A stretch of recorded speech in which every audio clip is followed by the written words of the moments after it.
श्रितं श्रीमन्नारायणं वन्दे यतीश्वरश्रियादुषं वेदान्तद्वयतत्त्वज्ञं मन्त्रमन्त्रार्थदं गुरुं श्रीमन्नारायणाचार्य रामानुजयतिं भजे। कौशिकान्वयसञ्जातं वेङ्कटार्यतनुभवं वेदान्ताचार्यसच्छिष्यं उडैवर्लमहं भजे। श्रीमद्वेङ्कटरङ्गार्यशिष्यं सच्शिष्यसेवधिं श्रीलक्ष्मणार्यविबुधं संश्रये धीविदीप्तये। यो नित्यमच्युतपदाम्बुजयुग्मरुक्म व्यामोहतस्तदितराणि तृणाय मेने। अस्मद्गुरोर्भगवतोऽस्य दयैकसिन्धोः रामानुजस्य चरणौ शरणं प्रपद्ये।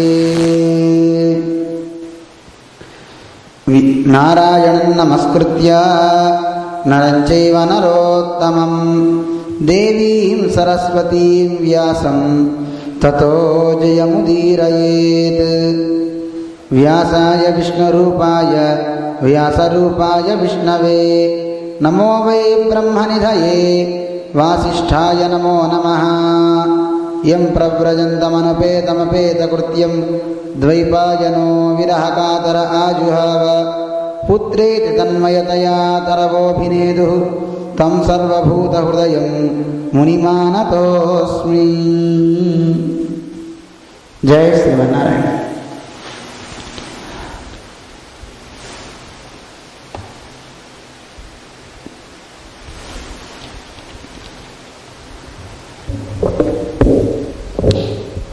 मैं ఒకసారి శ్లోకం చెప్తాం, అందరం కలిసి ప్రార్థన చేద్దాం.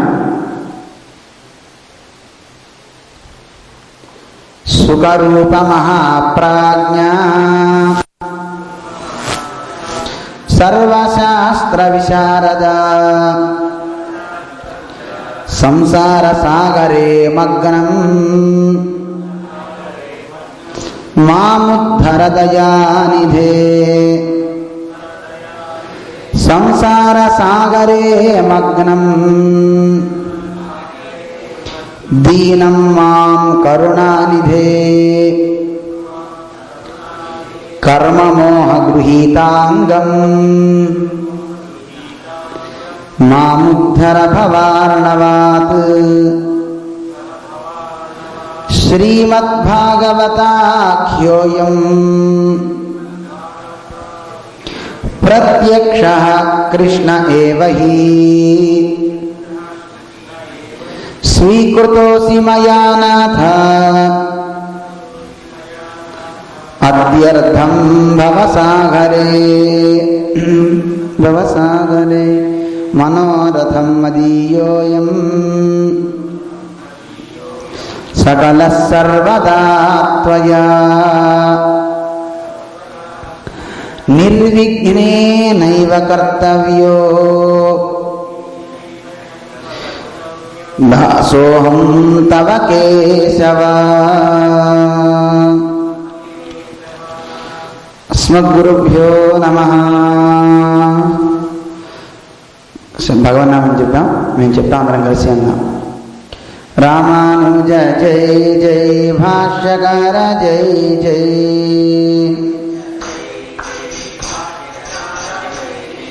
రామానుజ జై జై భాష్యకార జై జై.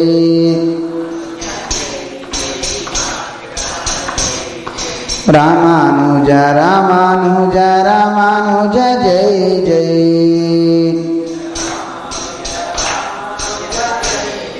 భాష్యకార భాష్యకార భాష్యకార జై జై.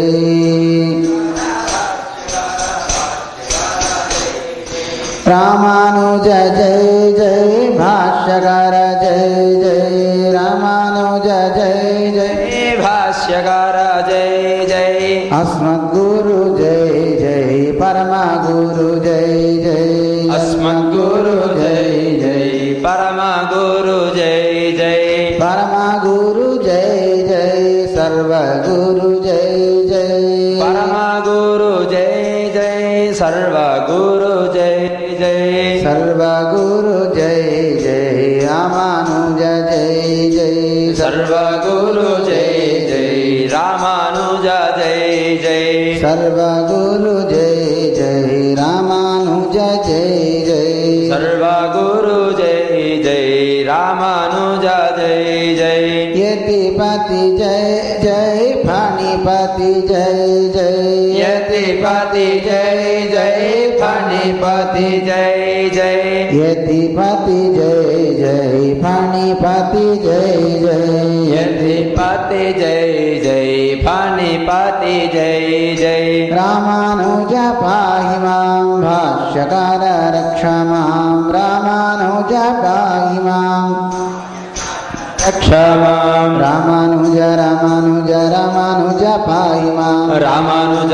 रामानुज रामानुज पाहि मां भाष्यकार भाष्यकार भाष्यकार रक्ष मां भाष्यकार भाष्यकार भाष्यकार रक्ष मां रामानुज पाहि मां भाष्यकार रक्ष मां रामानुज पाहि मां भाष्यकार रक्ष मां रामानुज जय जय भाष्यकार जय जय रामानुज जय जय भाष्यकार जय जय बोल भाष्यकार रामानुज स्वामी जी महाराज की जय बोल राधा कृष्ण भगवान की जय स्वामी जी महाराज की जय लक्ष्मी वेंकटरमणा गोविंद गोविंद समस्त भक्त वृंद की जय जय श्रीमन्नारायण जय श्रीमन्नारायण प्रिय भगवत बंधुవులారా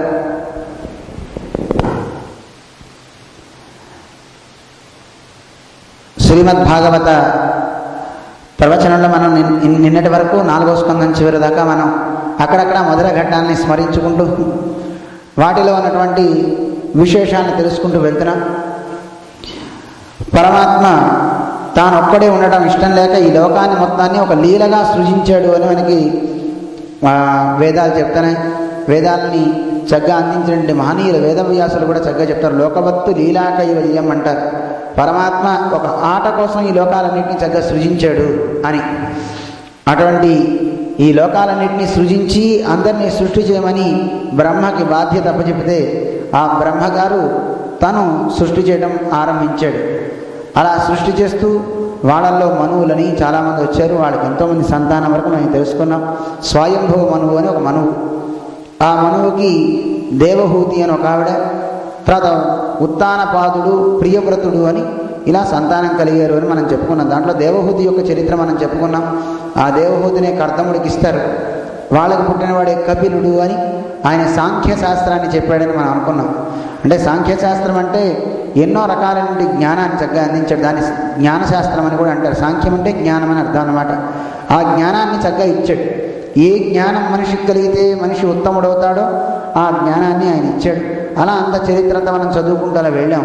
సాంఖ్యశాస్త్రాన్ని చెప్తూ మనిషి భగవద్భక్తి లేకపోతే ఎన్ని రకాల వాడు జీవనం పాడైపోతుందో దాన్ని వివరిస్తూ నరకయాతనల గురించి, అలాగే ఉత్తముడైనటువంటి మానవుడు చక్కని క్రమంలో చక్కగా వెళ్తే ఏ రకమైనటువంటి లాభాన్ని వాడు పొందుతాడు అంటూ అర్చిరాది గతి యొక్క విశేషాలను కూడా చాలా చక్కగా చెప్పాడు ఆయన.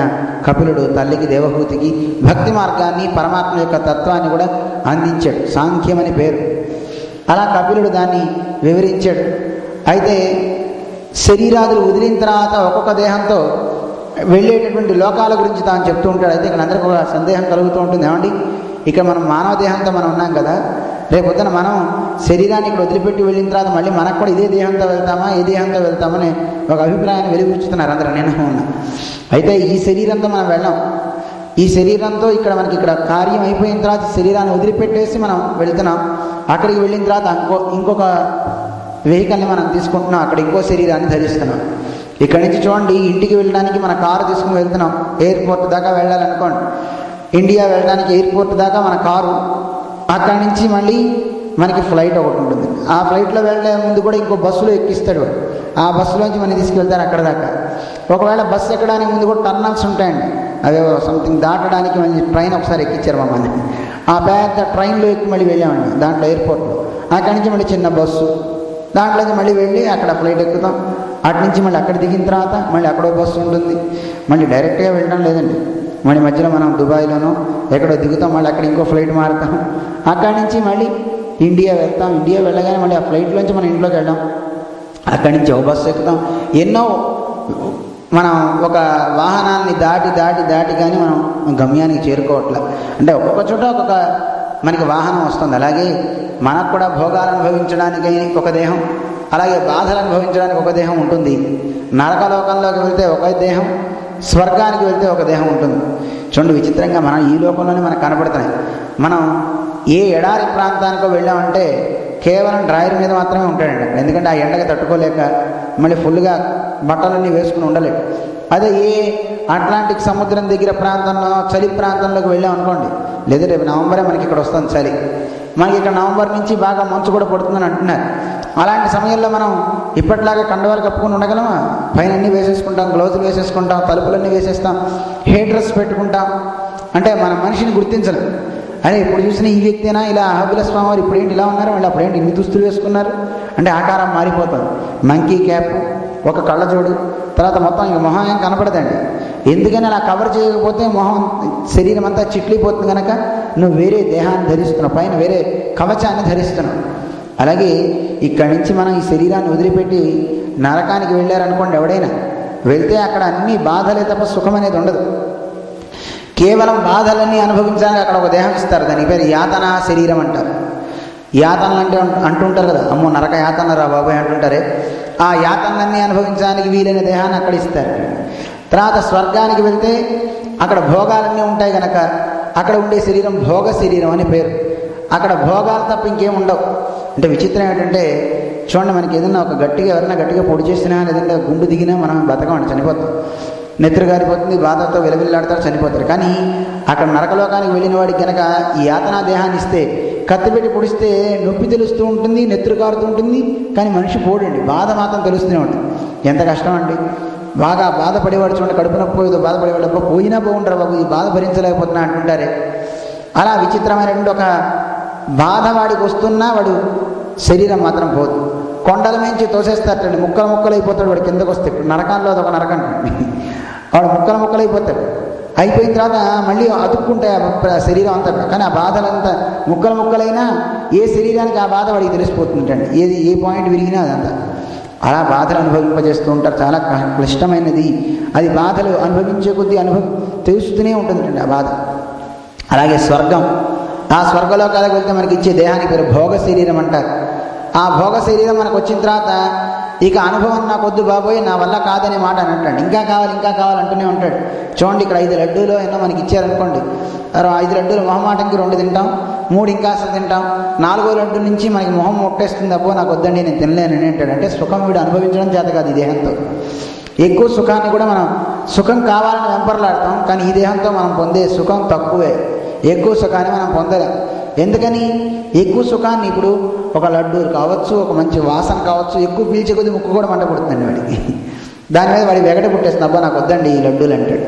అందువల్ల వాడికి వెగట వచ్చేస్తుంది. కానీ అలా వెగట రాకుండా అనుభవించే కొద్దీ ఇంకా అనుభవించాలనే ఆతృత పెంచేది ఆ దేహం, భోగదేహం అంటారు. ఆ భోగదేహాన్ని స్వర్గలోకంలో ఇస్తారటండి. అందువల్ల ఆ దేహంతో వాడు ఉన్నప్పుడు వాడికి ఎన్ని అనుభవిస్తున్నా, ఎంత తాగే కొద్దీ ఇంకా నీళ్లు తాగాలనిపిస్తూనే ఉంటుంది, తినే కొద్దీ ఇంకా తినాలనిపిస్తూనే ఉంటుంది తప్ప ఇంకా చాలు అని అన్నట్టండి వాడు. అలాంటి దేహాలు అక్కడ భోగదేహాలు. మరి ఈ లోకంలో ఉంటే మనకు వచ్చే దేహాలకు పేరేమిటి? పాంచభౌతిక దేహం అంటారు. అంటే పంచభూతాలతో నిర్మితమైనది, ఎక్కువగా మట్టి పాళ్ళు ఉన్నది, పార్థివ దేహం అంటుంటారు. అప్పుడప్పుడు మన వాడు తిరుగుతుంటారు, ఒరే నీ మెదడులో అంత బుర్రలో మట్టి తప్ప ఏం లేదు అని. నిజంగా మట్టే ఉంటుందండి, మట్టి దేహం ఉంది, పార్థివ దేహం అంటుంటాం. అందువల్ల పంచభూతాలతో నిర్మితమైనటువంటి ఈ దేహాన్ని ఇక్కడ ఇస్తారు. మరి వైకుంఠానికి వెళ్తేనో అక్కడ మనకు ఉండే దేహానికి పేరు పంచ ఉపనిషణ్మయ దేహం అంటారు. అక్కడ ఇచ్చే దేహం పరమేష్టి, పుమాన్, విశ్వ అంటూ ఒక 5 ఎలిమెంట్స్తో మనకి ఒక దేహాన్ని ఇస్తారు. దాని పేరు పంచ ఉపనిషణ్మయ దేహం అంటారు. ఇలా దేహాల్లో రకాలు ఉంటాయి. ఇలా ఒక్కొక్కడు ఒక్కొక్క గతితో పోయి అక్కడ ఆ లోకాలన్నీ పొందుతూ ఉంటాడు అని మనకి వివరిస్తున్నారు. ఆ వివరణ అంతా చెప్తాను. అంటే ఈ సుఖం మంచిగా కనుక జ్ఞానాన్ని పొందిలా వెళ్తే వాడు బాగుపడతాడు, అలా లేకపోతే ఇబ్బంది పడతాడు అని మనకి వాటన్నిటి గురించి చెప్పారు. అలా చెప్తూ మనకి దేవహూతి ఆయన దగ్గర జ్ఞానాన్ని పొందిన తర్వాత ఆనందించి ఆవిడ అక్కడి నుంచి స్తోత్రం చేసి వెళ్ళి ఆవిడ సిద్ధిద అనే ఒక నదిగా ఆవిడ మారింది అని మనం చెప్పుకున్నాం.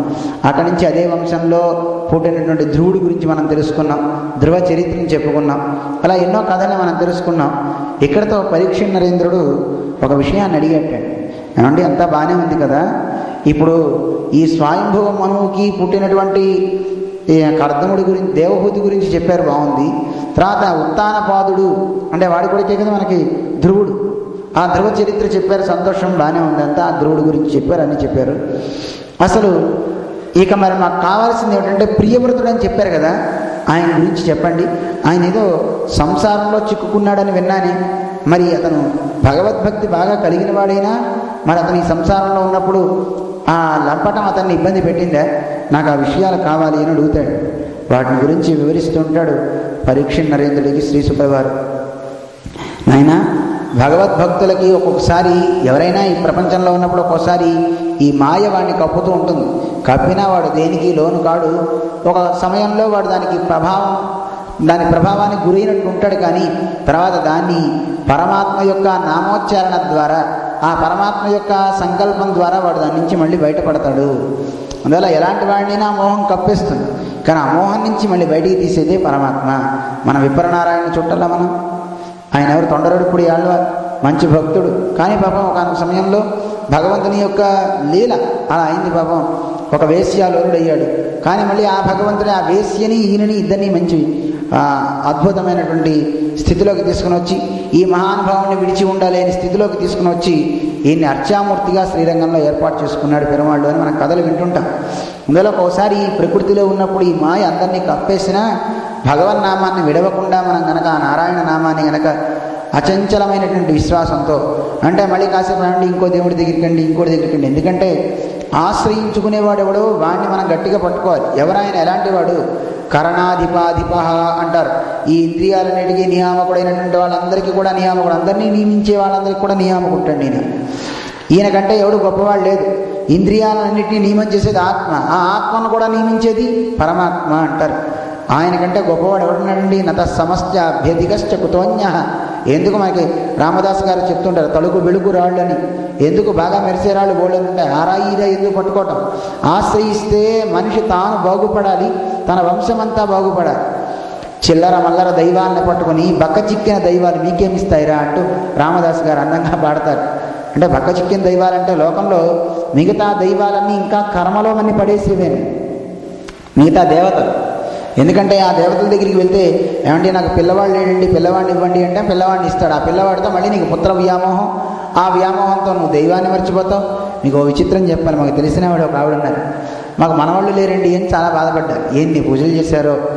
ఆ మనవడు పుట్టిన తర్వాత, మనవరాలో ఎవరో పుట్టారు సంథింగ్, పుట్టిన తర్వాత మళ్ళీ ఆ ఊరు మేము వెళ్ళాం. వచ్చినప్పుడు ఆవిడ రాలే. ఏమిటబ్బా ఇవి రావడం మానేసారు. సరే అయిపోయిన తర్వాత మళ్ళీ 3 సార్లు 4 సార్లు వెళ్ళిన తర్వాత 5వ సారి ఆవిడే వచ్చారు. స్వామి అస్సలు కుదరట్లేదు స్వామి, అంతా మనవరాలతో పనే సరిపోతుందండి. అయ్యయ్యో, అంతకుముందేమో దేవుడి కోసం ప్రార్థన చేస్తూ ఎన్ని పూజలు చేశారు అంటే ఇంట్లో చేసుకుంటున్నారు అనుకోండి, భక్తురాలే ఆవిడ. కానీ చూడండి, మనిషికి ఒక్కోసారి అన్నీ ప్రతిబంధకాలు అయిపోతాయి. అంటే దైవం నుంచి అన్నీ దూరం చేసిస్తూ ఉంటాయి. ఏది మనం కోరతామో అవే దైవం నుంచి దూరం చేస్తాయి. అందుకే అలాంటి ఇచ్చేటటువంటి వాటి మనకు వద్దయా, అవి మనకు అవసరం లేదు. అయితే నీకు సంతానం కావాలి, ఏ సంతానం అయితే నేను భగవంతుడి దగ్గరికి చేరుస్తుందో ఆ సంతానం నీకు ఉత్తమం. అది మనకి భాగవతుల పైన వస్తుంది. అటువంటివి మనకి కావాలి, అటువంటి సంఘం మనకి కావాలి. అలా కాకుండా మనని దూరం చేసేవైతే ఎలాగా? అలా దూరం చేసేవి మనకు వద్దండి. అందువల్ల లోకంలో మనం పరమాత్మ దగ్గరికి చేరడానికి అనువైన ఉండాలి. ఒకసారి ఈ సంసారంలో ఈ మాయ, ఈ జంజాటాలు మనని పట్టుకుని లాగేసి దైవాన్ని కూడా కాసేపు మనస్సులో ఉంచుకునే స్థితి కలగనివ్వదు. కానీ వాడు గనక ఇలాంటి చంచలమైనటువంటి ఉన్నప్పటికీ కూడా, అంటే ఈ దైవాల పట్ల కాకుండా అచంచలమైన విశ్వాసం, ఈ దైవాలన్నిటికీ శక్తినిచ్చేటి వాడు పరమాత్మ గనక ఆయన్ని మనం పట్టుకోవాలి. ఆయన్ని మనకి భగవద్గీతలో స్పష్టంగా స్వామి చెప్తున్నాడు. లోకంలో మిగతా దేవతలంతా కూడా అందరికీ వరాలు ఇస్తున్నారంటే కారణం వాళ్ళకి నేను ఇస్తున్నాను కనుక. నేను వాళ్ళకి ఇవ్వకపోతే వీడికి ఎవరు పెట్టరు. దీనికి ఉదాహరణతో మనకి చాలా అందంగా మన పెద్దలు చెప్తుంటారు. ఇడా మరం ఊట్టువారైపోలే అని మన ఆచార్యులు చాలా అందంగా అందిస్తారు. మన పెళ్ళైలోకాచార్య స్వామి ఒకానొక పిల్లవాడు తండ్రి మీద కోపం వచ్చి ఇల్లు అలిగి వెళ్ళిపోయాడు. నాన్నతో గొడవ పెట్టుకున్నట్ట. నువ్వు లేకపోతే బతకలేని అనుకున్నావా? సహజంగా తండ్రి అనే మాటలు కదండి, బయటవాడిని అంటే తంతారు. అందుకని నాన్న దగ్గర గట్టిగా అంటాడా, నువ్వు పెడితే నేనా, నువ్వు లేకపోతే నేను తినలేను అనుకున్నావా, నా కాళ్ళ మీద నేను బతకగాను అంటూ నానా రకాలుగా మాట్లాడే ప్రబుద్ధులు ఉంటూ ఉంటారు కదండి తండ్రి దగ్గర. అలా తండ్రి దగ్గర ఒక మాట మాట్లాడి ఇంట్లోంచి వెళ్ళిపోయాట. పాపం మరి బయటికి వెళ్ళిపోయిన పిల్లవాడు తండ్రి కూడా మరి పౌరుషం కదండి. మరి అన్నప్పుడు పోరా బయటికి పో చూస్తాను అన్నాడు అనుకోండి. అన్నప్పుడు వీడు ఉంటాడు, ఇంట్లో ఉండడు కదా, అభిమానం బాగా ఉన్నవాడు, గర్వం ఉన్నవాడు కదా, పిల్లవాడు వెళ్ళిపోతాడు. తండ్రికి వెళ్ళిపోవాలి అనే ఆశ కాదు, పిల్లవాడిని ఉంచాలనే కోరిక.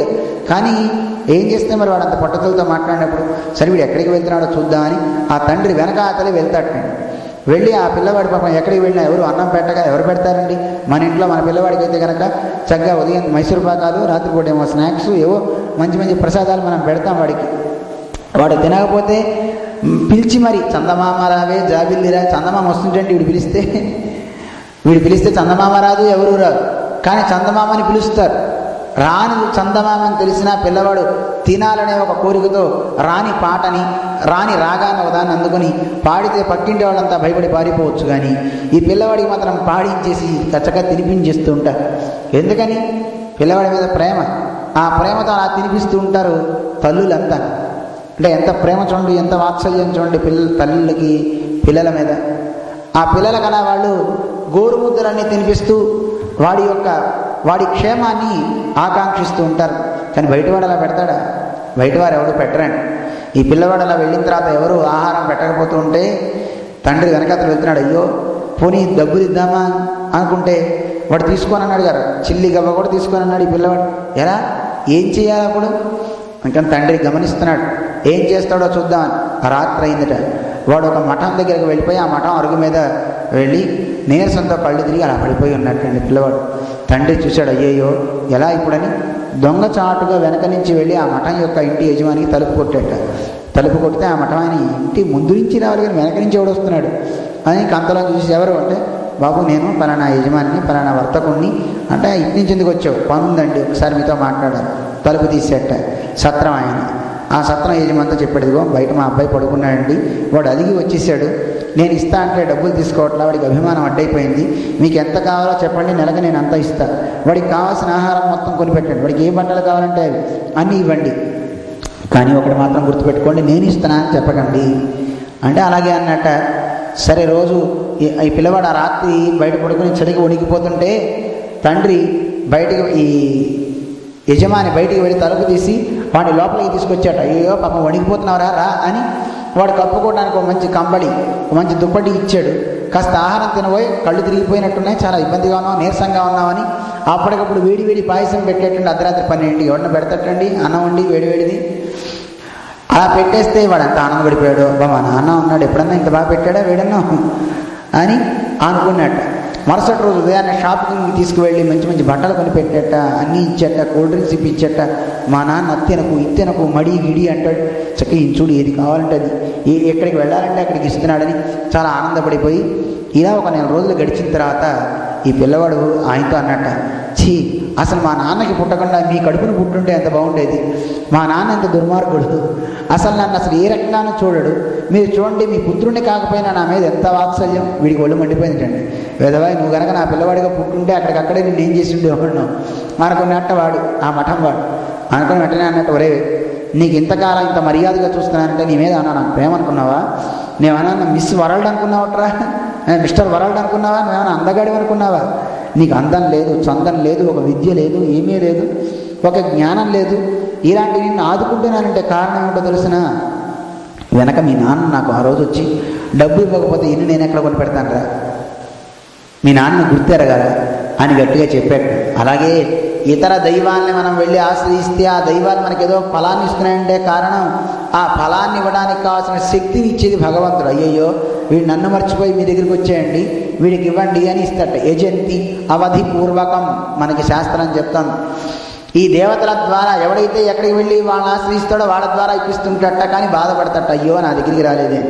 చూడండి మీ పిల్లవాడు మిమ్మల్ని అడగకుండా రోడ్డు మీదకి వెళ్ళేసి ఎవరినో యాచిస్తుంటే ఏమంటే నాకు 10 రూపాయలు ఇవ్వరా అంటే మీకు ఎంత బాధగా ఉంటుందండి? ఆనందిస్తారా? అబ్బా మా పిల్లవాడు ఎంత బాగా అడుక్కుంటున్నాడు అని ఏమండి ఎంత బాధపడతామండి, అయ్యో ఇంత దిగజారిపోయాడే అని పట్టుకొని దండిస్తాం. కానీ స్వామి ఎంత దండిస్తాడు పాపం, బాధపడతాడు. అయ్యయ్యో సహజ బంధువుని అవ్యయ పిత, నశించని తండ్రినే మీ అందరికీ, ఇలాంటి నన్ను గుర్తించక మీరంతా పాడైపోతున్నారే అని బాధపడతాడండి పరమాత్మ. అందుకే వాళ్ళని వీళ్ళని ఆశ్రయించడం కన్నా జగత్పిత అయినటువంటి ఆ పరమాత్మనే ఆశ్రయిస్తే మిగతా దేవతలందరినీ మనం ఆశ్రయించినట్టే, మనకేం బెంగక్కర్లేదండి. అబ్బో 33 కోట్ల మంది దేవతలు ఉన్నారు, మరి వీళ్ళందరి పరిస్థితి ఏమిటండి అని మనం అనుకోక్కర్లేదు. ఎందుకంటే ఆ దేవతలంతా పరమాత్మ శరీరంలో అంగాలు.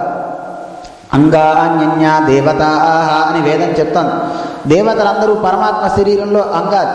ఇప్పుడు మన శరీరంలో ఎన్ని అంగాలు కలిస్తే ఒక దేహం అయిందండి, ఒక అంగి అంటారు కదా. లోపల ఉన్నటువంటి ఈ జీవుడు ఇలా ఉండాలంటే ఎన్ని అంగాలు, చేతులు, కాళ్ళు, గోళ్ళు కదండి, పళ్ళు, ముక్కు, ఇన్ని కలిస్తేనే కదండి ఇవన్నీ కలిస్తే.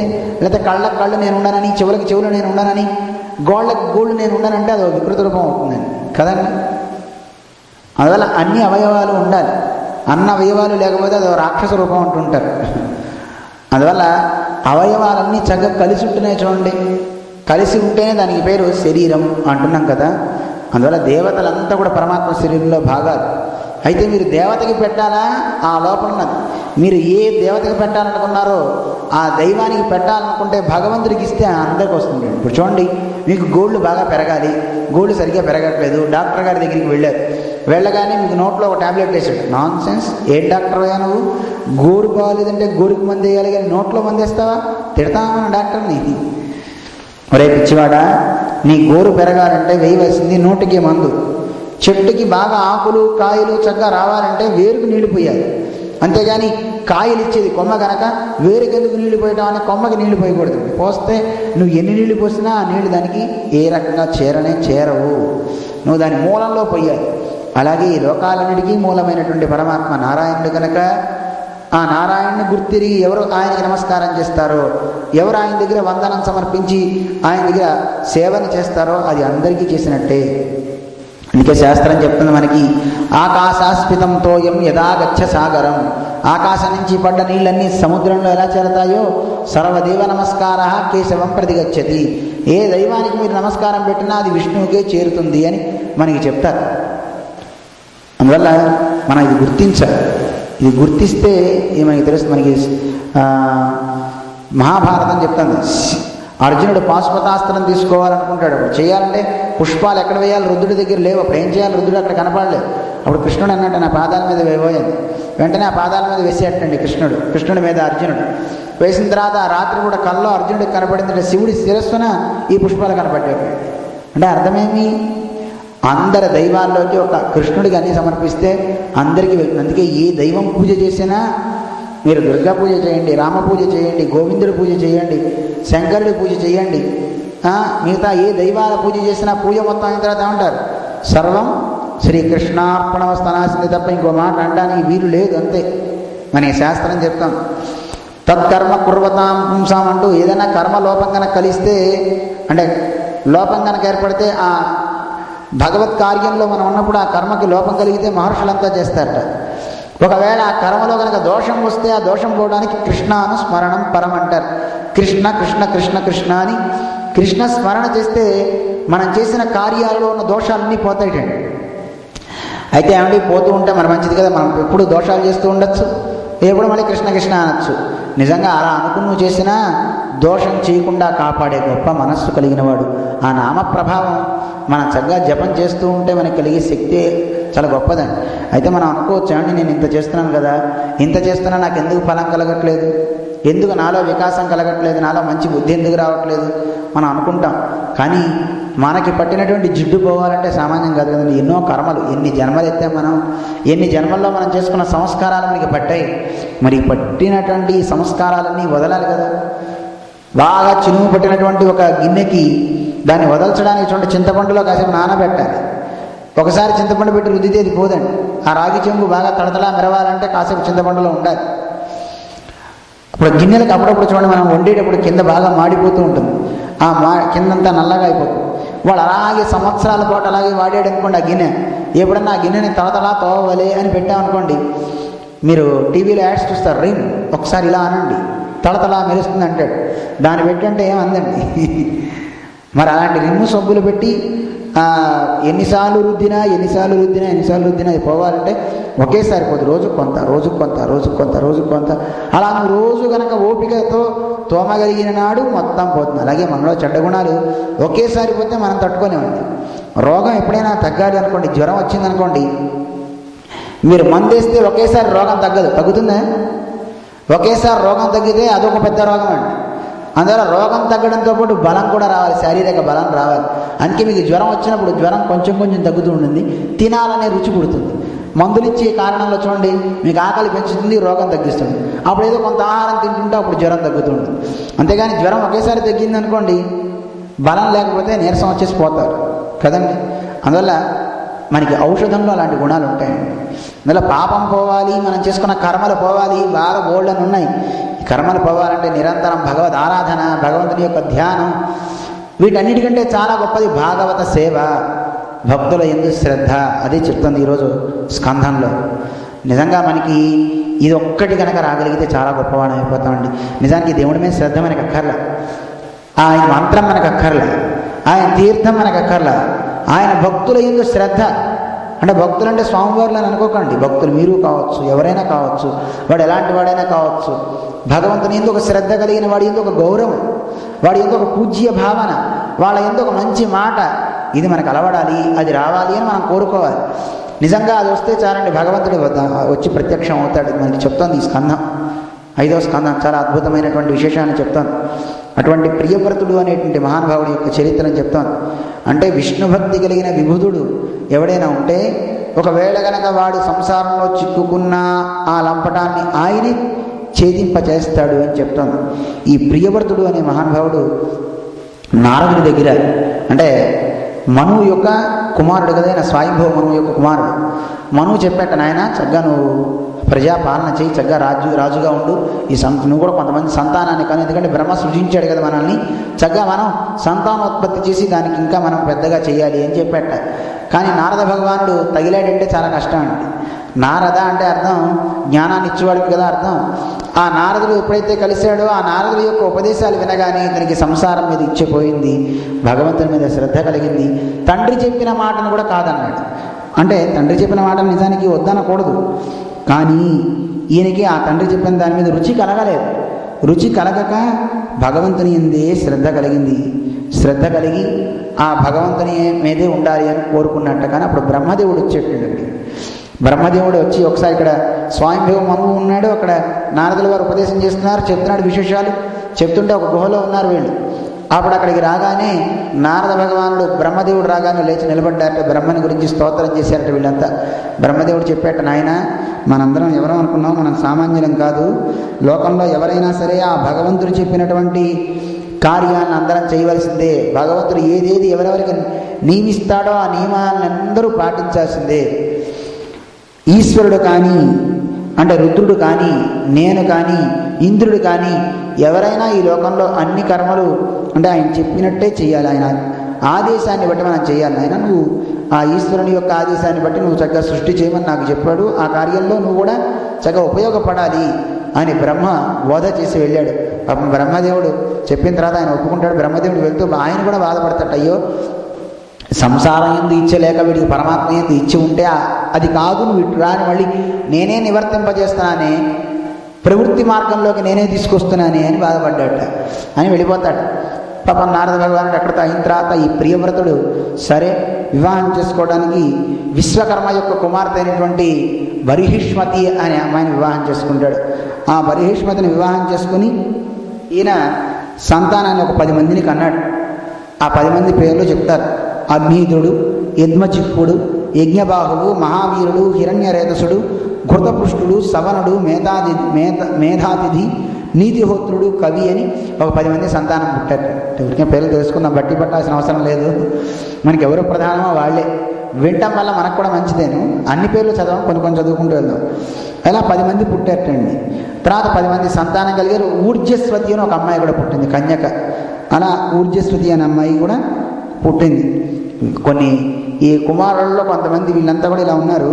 ఈయన ఇంకో అమ్మాయిని కూడా వివాహం చేసుకున్నాడు.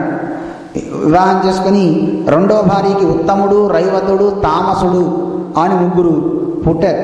వీళ్ళంతా కూడా మన్వంతరాలకు అధిపతులు అయ్యారు మనువులు. ఉత్తమ తామస రైవత చాక్షుష అని మనం దక్ష అని మనం మన్వంతరాలు చెప్పుకుంటూ ఉంటాం కదా. ఈ మన్వంతరాలకు అధిపతులు అనమాట వీళ్ళంతా కూడా. అటువంటి వీళ్ళంతా కూడా పుట్టారు. వీళ్ళు మనువులు అని పిలువబడతారనమాట. అలాంటి వీళ్ళంతా కూడా పుట్టారు. అయితే ఈయన ఒకసారి చాలా విచిత్రమైనటువంటి గొప్ప శక్తి కలిగిన వాడు అనమాట ఇతను, ఈ ప్రియవ్రతుడు. ఇతనికి చీకటి అంటే అసలు చాలా కోపం. సూర్యుడు ఉదయం వస్తున్నాడు, మళ్ళీ సాయంకాలానికి మళ్ళీ తిరుగుతుంటాడు కదా, సంచారం కదా అయింది పాపం. చాలామంది అంటుంటారు సూర్యుడు ఇంటికి వెళ్ళిపోయి రెస్ట్ తీసుకుంటున్నాయండి, సాయంత్రం టెన్షన్గా వెళ్ళిపోయి ఇంటికి వెళ్ళి 6 ఇంటికి వెళ్ళిపోయి పడుకుంటాడు. ఆయనకి నిద్రే లేదండి. పగలు ఇండియాలో, రాత్రి ఇక్కడ, మళ్ళీ రాత్రి ఇక్కడికి వచ్చేస్తాడు. ఇక్కడ మనకి వెలుగు. ఇప్పుడు మనకి ఇక్కడ చీకటి పడుతుంది, అక్కడ తెల్లవారుతుంది. అంటే ఒకే సూర్యుడు కదా ఉంది. 2 సూర్యుడు, అమెరికాకు ఒక సూర్యుడు, అక్కడ ఒక సూర్యుడు ఉన్నాడా? లేడు కదా. సూర్యుడు తిరుగుతూనే ఉంటాడు. ఆయనకి ఎప్పుడు కూడా విశ్రాంతి అనేది లేదనమాట. అలాంటి సూర్యుని గమనం వల్ల పగలు రాత్రి ఏర్పడతాయి. ఇతనికి రాత్రి అంటే ఇష్టం లేక చాలా బాధ కలిగి ఇతను ఈయన దగ్గర ఉన్నటువంటి గొప్ప రథం తీసుకుని ఆ రథంతో సూర్యుడు చుట్టూతా 7 సార్లు రౌండ్ తిరిగేటండి. ఆ చీకటి పోవాలి, చీకటి కలగకూడదని. అలా మొత్తం తిరిగేసరికి ఆయన యొక్క రథం వల్ల కలిగినటువంటి చారలు ఆ భూమి మీద పడిపోయి బ్రహ్మదేవుడు వచ్చి, నాయన ఇది తప్పు, నువ్వు ఇలా చేయకూడదు. నువ్వు అంటే నిజానికి సూర్యమండలం దగ్గరికి వెళ్తే ఎవడైనా మాడిపోతాడు. మరి ఈయనంటే చాలా గొప్పవాడు కనుక ఈయన వల్ల సాధ్యమే. ఈయన వల్ల భూమి చారలు ఏర్పడి ఆ చారల్లో 7 సముద్రాలు వచ్చేటండి. సప్త సముద్రం అంటుంటారు. ఆ సప్త సముద్రాలు ఏమిటో తెలిసినవి, అవే సప్త ద్వీపాలు అంటుంటాం మనం. జంబు, ప్లక్ష, కుశ, క్రౌంచ, శాఖ, శార్మల అని మనం చదువుతుంటాం మహాసంకల్పంలో. జంబు ద్వీపం అని ఈ ద్వీపాలన్నీ చెప్పుకుంటాం మనం. జంబూ ద్వీపే అని చెప్పుకుంటూ ఉంటాం భారతదేశంలో. ఇక్కడిది క్రౌంచ ద్వీపం అంటుంటారు. ఈ ద్వీపాలన్నీ ఏర్పడిందంటే ఆయనే కారణం. ఈ మహానుభావుడు అలా తిరిగేట రథంతో తిరగడం వల్ల ఆ ద్వీపాలన్నీ ఏర్పడ్డాయి. ఆ ద్వీపాలు ఏర్పడి సప్త సముద్రాలు వచ్చినాయండి. మరి ఆ సప్త సముద్రాలు ఎక్కడున్నా మనకు తెలియదు, కానీ మనకి తెలిసిందల్లా ఉప్పు సముద్రం ఒకటే. దధి, ఇక్షు సముద్రం, చెరుకు రసం, పెరుగు సముద్రం, పాల సముద్రం, తర్వాత ఇలా చాలా సముద్రాలు ఉన్నాయటండి. ఆ సముద్రాలన్నీ వచ్చాయి ఇలాగా అని మనకి వివరం అంతా ఇస్తున్నారు. ఇలాగా ఇది చాలా గొప్ప శక్తి కలిగిన వాడు, విచిత్రమైనటువంటి శక్తి కలిగినటువంటి మహనీయుడు అనమాట ఈయన.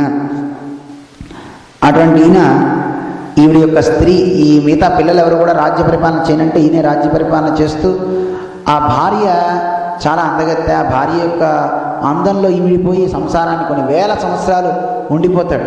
ఉండిపోయిన తర్వాత అనుకుంటాడు ఇక ప్రియవతుడు, అయ్యయ్యో నేను ఎవరిని, ఎలాంటి వాడిని, అంటే ఈయన గొప్ప తత్వవేత్త కదండి. అంతకుముందు నారదుడి చేత ఉపదేశం పొందబడ్డవాడు కనుక ఒకానొక సమయంలో పాపం మరి ప్రకృతి వశాన ఇలా అయ్యాడు. కానీ నేనేమిటి ఇలా ఈ అందాలకు లొంగుతున్నాను, నేను ఇలా కాకూడదు అని తెలుసుకొని అందరినీ వదిలేస్తాడు. వాడిని వదిలేసేసి ప్రియవతుడు తన్ని తాను నిందించుకుంటాడు. నేను ఇలాంటి దాంట్లో పడిపోయానే అని అతను స్వస్వరూప ఆవిర్భావం కలుగుతుంది. నేను పరమాత్మకి దాసుడిని, నేను నానికే చెందాలి. మనకి వేదం ఒక మాట చెప్తాను, దశ ఆస్యా పుత్రానాం దేహి పతిమేకా దశంకృధి అని. 10 మంది సంతానాన్ని కన్నాక భార్యని తల్లిలా చూడాలి అని ఉంది మనకి. అంటే సంతానం అయిపోయిన తర్వాత వాళ్ళిద్దరూ ఒక స్నేహితుల్లాగా మెలగాలి అని. వీడు ఎలా ఉండాలి, ఆ భార్యకి 11వ కుమారుళ్ళ అయి ఆ భార్య యొక్క సేవలో నిరంతరం ఉండాలి. ఎందుకంటే 10 మంది సంతానాన్ని ఇచ్చి లోకాన్ని ఉద్ధరించింది కదా అని వీడు ధర్మ అవలంబి అయి ఆ పరమాత్మ యొక్క నామాన్ని సదా జపిస్తూ ఉండాలి అని అలా అయిపోయాడిన. ఈ ప్రియవ్రతుడు చాలా చక్కగా భగవంతుని యొక్క నామాన్ని చేసుకుంటూ చక్కగా అలా ఉన్నాడు. అటువంటి గొప్ప శక్తి కలిగిన వాడు. అయితే వీళ్ళ కుమారుల్లో అగ్నిధ్రుడు అని ఒక మహానుభావుడు ఉన్నాడు, అగ్నిధ్ర అని. ఈయన ఎంత గొప్పవాడు అంటే ఈయన్ని రాజుగా చేశాడు ఈయన ప్రియవ్రతుడు. చేసిన తర్వాత ఇతను అగ్నిధ్రుడు మందర పర్వత గుహలో కూర్చుని అక్కడ తపస్సు చేశాట బ్రహ్మ గురించి. ఎందుకని ఈయనకి మంచి అందమైనటువంటి ఒక కన్యక కావాలి అని ఆ అమ్మాయి కోసమని ఈయన తపస్సు చేశాడు. ఎందుకంటే సామాన్యమైన స్త్రీని వివాహం చేసుకోవడం ఇష్టం లేక చాలా అందమైనటువంటి స్త్రీ కావాలి అని తపస్సు చేశాడు. అలా తపస్సు చేసినప్పుడు ఈయన కళ్ళ ముందు ఒక ఆవిడ ప్రత్యక్షమైంది. ఆవిడ పూర్వచిత్తి అని ఒక అప్సరస. అంటే ఆ అప్సరస, పూర్వచిత్తి అనే అప్సరస ఎంత అందం అంటే ఆ అందానికి ఈయన వశుడైపోయి ఏం చెప్తున్నాడో ఈయనకే తెలియట్లేదండి. ఆవిడ్ని కాసేపు మగవాడి కింద మాట్లాడతట, కాసేపు ఏమో ఆడపిల్లగా మాట్లాడతట. అంటే అందం, అంత అందమైనటువంటి అమ్మాయి. ఆ అమ్మాయిని చూసి కాసేపు కాత్వం చికీర్షసి చకిం మునివర్య శైలే హే మునివర్య అని పిలుస్తట అమ్మాయిని, కాసేపేమో అమ్మాయి అని పిలుస్తట. అంత అందం, అసలు ఎంత అందం చెప్పడానికి వీలు కాదనమాట. ఆవిడ శరీర వర్ణన అంతా చేస్తారు ఇక్కడ, అది మనకు అవసరం కాదు. అటువంటి చాలా అందమైనటువంటి ఈ కన్యక ఈవిడ్ని వివాహం చేసుకుని చాలా ఆనందంతో విహరిస్తాడు ఇతను. అలా ఉన్న తర్వాత చాలా సంవత్సరాల తర్వాత ఇతను ఆ అప్సరస వల్ల కొంతమంది కుమారులు పుట్టారు. నాభి, కింపురుషుడు, హరివర్షుడు, ఇలావృతుడు, రమ్యకుడు, హిరణ్మయుడు, కురువు, భద్రాసురుడు, కేతుమాలుడు అని 9 మంది కుమారులు పుట్టారు. వీళ్ళంతా కూడా వీళ్ళు వర్షాలకు అధిపతులు అంటారు. నవవర్షై అధిష్ఠితే అని చెప్తుంటారు. మనకి కింపురుష వర్షం అని మనం చదువుతుంటాం. రమణక వర్షం, హిరణ్మయ వర్షం, భద్రాసురక వర్షం అని మనం చదువుతుంటాం మహాసంకల్పంలో. అలా వీళ్ళంతా వర్షాలకు అధిపతులయ్యారు ఈ 9 మంది. అలా ఇతను కూడా ఈ అప్సరస యొక్క దీంట్లో ఉండి ఆ అప్సరస గురించి ఆలోచిస్తూ శరీరాన్ని విడిచిపెట్టేసేట. విడిచిపెట్టిన తర్వాత చివరికి వీడు ఆ అప్సరస లోకానికి వెళ్ళిపోయాడు. అంటే చివరి సమయంలో ఎవడు దేన్ని భావిస్తాడో దాన్నే పొందుతాడు అని మనకి గీతలో కూడా చెప్తున్నాడు కదా భగవంతుడు. ఎం వాపి స్మరం, దేన్ని వాడు స్మరిస్తుంటాడో త్యజత్యంతే కళేబరం, అలా శరీరాన్ని వదిలిన తర్వాత దాన్నే పొందుతాడు వాడు. అందుకే చివరి సమయంలో నువ్వు మంచి భావంతో భగవంతుడినే నువ్వు చక్కగా భావిస్తే నువ్వు ఆయన్నే పొందుతావు.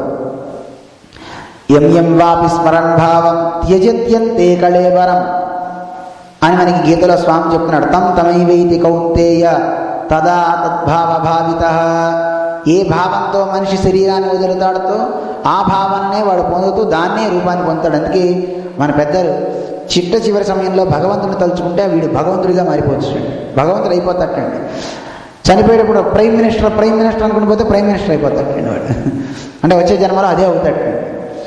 అంటే అయితే సరే నేను రాష్ట్రపతిని అవ్వాలి కదా అని చివరిలో రాష్ట్రపతి అనుకోవాలంటే వీడికి ఫస్ట్ నుంచి ఆ బుద్ధి ఉండాలి, ఆ కోరిక ఉంటే. కానీ మనకి అది అక్కర్లేదండి. చక్కగా భగవంతుని యొక్క పాదాలు చింతిస్తూ పరమదించారు మన ఆళ్వారు. తిన్ కజల్ సేరే అంటూ ఉంటారు. వన్ పుగై నారాయణ తిన్ కజల్ సేరే అని ఆ భగవంతుని యొక్క స్మరణ చేస్తూ ఆయన దివ్య పాదారంగాన్ని స్మరిస్తూ చివరిలో ఆ పాదాల యొక్క చింతనతోనే శరీరాన్ని వదిలేరట. ఆయన పాదాల కింద అయిపోయారట నమ్మాళ్వారు అనే మహానుభావుడు. అలా మనం కూడా చివరి సమయంలో ఆ భావన రావాలంటే ఉన్నప్పటి నుంచి మనం చేయాలి. ఇప్పటి నుంచి శరీరం ఉంది, మన ఆలోచన, మన బుద్ధి, మన వాక్కు భగవంతుని వైపు ప్రసరించే దిశలో ఇప్పుడు మనకు ఉంది కనుక ఇప్పటి నుంచి మనం చక్కగా భగవన్నామాన్ని చెప్పుకోగలిగితే ఆ సమయంలో కూడా అప్రయత్నంగా నారాయణ అని ఉచ్చరించగలుగుతాం. అందుకే మన పెద్దలు చెప్తుంటారు, నీ శరీరం నీ దగ్గర ఉన్నప్పుడే చక్కగా నువ్వు చెయ్యని వరాహస్వామి చెప్పారు మనకి, నరసింహస్వామి చెప్పారు, చరమ శ్లోకాలని చెప్తూ ఉంటారు మనకి. వాళ్ళు చెప్పినటువంటి పురాణాల్లో ఉన్న భగవంతుడు చెప్పిన మాటల్ని మనకి ఉదాహరిస్తూ ఉంటారు. అందువల్ల చెయ్యాలి అని చెప్తుంటారు. అలా ఈయనకి చివరి సమయంలో ఆ అప్సరస యొక్క భావాన్ని పొందాడు గనక ఈయన అప్సరస యొక్క భావంతో అలా ఆ లోకానికి వెళ్ళిపోయాడు. ఆ తర్వాత ఈ 9 కుమారులు ఉన్నారు కదండి, ఈ పుత్రులు ఒక్కొక్కరిని వివాహం చేసుకున్నారు. వారు మేరు, ప్రతిరూప, ఉగ్రదంష్ట్ర అని మొదలైనటువంటి వాళ్ళంతా వీళ్ళంతా కూడా మేరు యొక్క కుమార్తెలు అనమాట. అంటే ఆ పర్వతరాజు అయినటువంటి మేరు యొక్క కుమార్తెలు 9 మందిని వీళ్ళు వివాహం చేసుకున్నారు, ఒక్కొక్కరిని అనమాట. వాళ్ళల్లో నాభి యొక్క చరిత్ర చెప్తున్నారు. నాభి అని చాలా గొప్ప మహారాజు అనమాట. అతను చాలా ఆయన యొక్క వైభవాన్ని చక్కగా చెప్తున్నారు. అతను భార్యతో కూడి చాలా శ్రద్ధాళువై రాజ్య పరిపాలన సాగిస్తూ ఎన్నో యజ్ఞాలు చేశాడు. అయితే యజ్ఞం చేసేటప్పుడు దక్షిణ లేని యజ్ఞ పనికిరాదు. చాలామంది యజ్ఞం చేయించుకుంటాం కానీ దక్షిణ ఇవ్వం. హతో యజ్ఞస్య దక్షిణ అని వేదం మనకి చెప్తోంది. భగవద్గీతాది శాస్త్రాలు కూడా చెప్తున్నాయి, యజ్ఞం లేని దక్షిణ వల్ల ఫలం కలగదు. అందుకే యజ్ఞం చేయించుకొని వాళ్ళందరికీ దక్షిణ ఇవ్వాలి, వాళ్ళని సంతోషపరచాలి అని చెప్తారు. యజ్ఞం చేసిన తర్వాత యజ్ఞించిదపి యథోక్త దక్షిణాన్ని స్వీకృత్య అని మనకి ఆగమనంలో చేస్తుంటారు చూడండి. కార్యక్రమం చేయించుకున్నాక డబ్బు కాదు, చేయించుకోవడానికి మునిపే ఒక పళ్ళెంలో బియ్యం తర్వాత అన్నీ పెట్టి దర్భలు పెట్టి ఆయనకి తాంబూలాన్ని కూడా సమర్పించి, అయితే ఏమంటే డబ్బులు తీసుకునే కార్యక్రమాలు చేయాలని అడగండి. ఒక్కొక్కరిది లోకంలో ఒక్కొక్క వృత్తి. అలా అడిగితే మీరు ఉద్యోగం చేయాలి, సాఫ్ట్వేర్ ఉద్యోగం అంటే డబ్బులు తీసుకునే చేయాలని మిమ్మల్ని అడగాల్సి వస్తుంది కదండి. మనం క్షేమంగా ఉండాలని కార్యం చేస్తున్నాడు కనుక అతను కూడా క్షేమంగా ఉండాలని తలచి మనం ఇవ్వటంలో ఇది ప్రత్యుపకారాన్ని స్మరించి ఇవ్వటం. అతను భగవద్భక్తుడు, యాచించకుండా మన దగ్గరికి వచ్చి కార్యం చేస్తున్నాడు. ఒక మంగళప్రదమైనటువంటి ఒక యజ్ఞం ద్వారా మన ఇష్టాలన్నీ తీర్చేటటువంటి ఆ యాజ్ఞికుడికి దక్షిణ లేకపోతే ఆ యజ్ఞం ఫలించదు కనుక యజ్ఞం చేసినప్పుడు దక్షిణ ఇవ్వాలి. అలా యజ్ఞం చేసి అందరికీ భూరి దక్షిణాలు మంచి దానాలు చేసేట ఈ మహానుభావుడు చేయడం వల్ల ఇతనికి ఆ యజ్ఞం చేసేటప్పుడు బ్రాహ్మణులంతా మంచిగా ఆనందిస్తూ ఆశీర్వచనం చేశారు. చూడండి, యజ్ఞం అంతా చేయించుకుని ₹1 ఇచ్చామనుకోండి, వాడికి ఒళ్ళు మండిపోతుంది కదండి. చివరికి ఆశీర్వచనం చేస్తాడు బాబు, నువ్వు మంచి ఆరోగ్యంతో ఉండాలి అని ఏడుస్తూ అక్షంతలు వేసాడు అనుకోండి, ఎలా ఉంటుంది అప్పుడు మనకి? ఆ ఫలం మనకి జరగదండి, అది రాదటండి. ఇంకే వాడు సంతోషంతో చక్కగా ఆనందంతో వాడు అక్షంతలు వేయాలి. అయితే ఆనందంతో మన ఆస్తి మొత్తం రాసిచ్చినా ఇంకా వాడికి మన ఆస్తి అంతా ఇచ్చాడు, ఆ స్కూటర్ ఎందుకు కట్టి పెట్టుకున్నాడు, అది కూడా ఇస్తే బాగుండి అనిపిస్తుందండి వాడికి.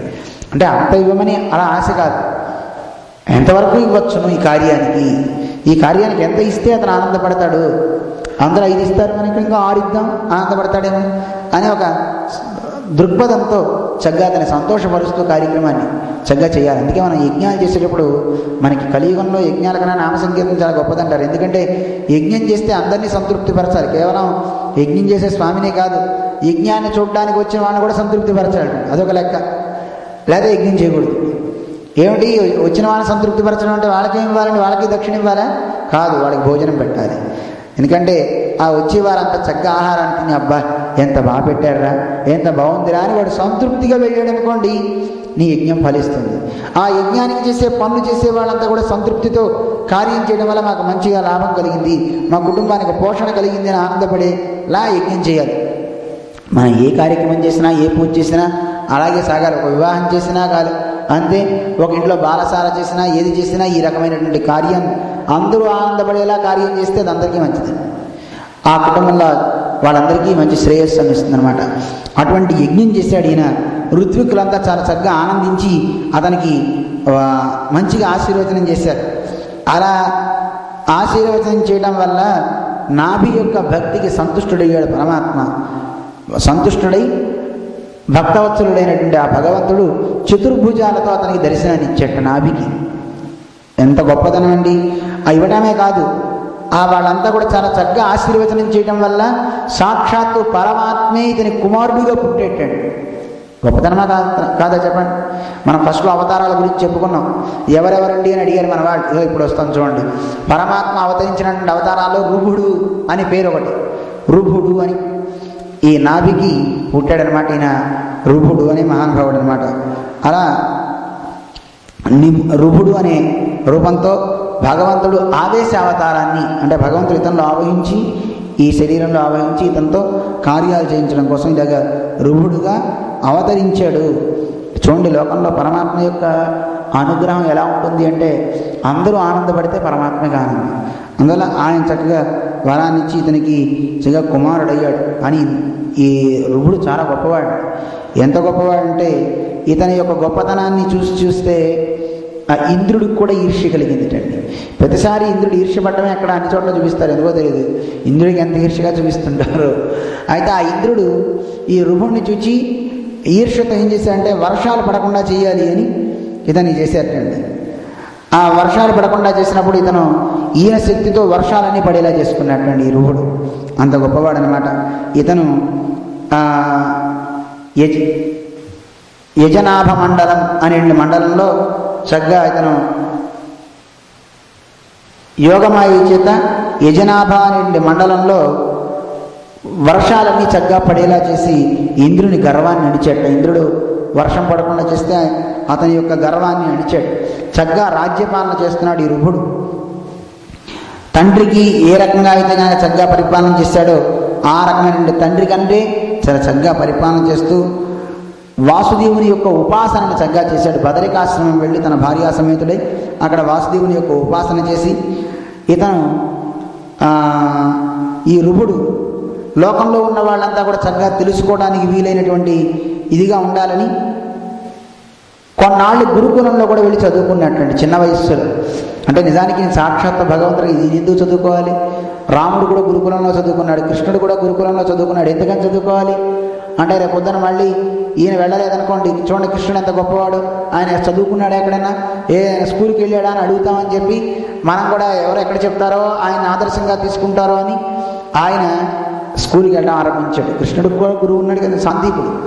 అయితే ఆయన అన్ని విద్యల్ని 2 ఏళ్ళలో నేర్చుకున్నాడు. మనకు ఆ శక్తి ఉంటే మనం కూడా నేర్చుకోవచ్చు. మనం 20 ఏళ్ళున్నా అన్ని విద్యలు రావండి, 200 ఏళ్ళున్నా అంత విద్య రాదండి. 64 కళలు నేర్చేసుకున్నట్టండి 64 రోజుల్లో. ఏం చేయాలి ఇంకా చెప్పండి? మిగతా వాళ్ళు ఎవరికి రాలి అన్ని విద్యలు కృష్ణుడికి వచ్చినాయి. చాలా గొప్పవాడు. 64 కళలు అంటారు, దాంట్లో చౌర్యం కూడా ఒక కళ అండి. అందుకే మనవాడు చౌర్యంలో గొప్పవాడు, దొంగతనం చేయడంలో.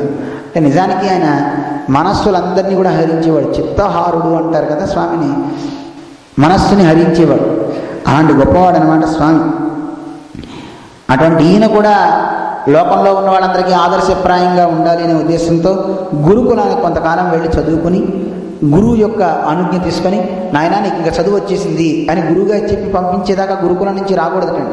మనమైతే ఏం చేస్తాం, మనకి విసుగు పుడితే మనం వచ్చేస్తాం, ఫీజు కట్టలేకపోతే మనం పంపించేస్తే మనం వచ్చేస్తాం. కానీ గురువు విద్య మొత్తం పూర్తయిన తర్వాత, నాయన నీ విద్య పూర్తయింది, చక్కగా నువ్వు వెళ్ళవచ్చు నువ్వు అని గురువు ఆజ్ఞ ఇస్తే వెళ్ళాలండి.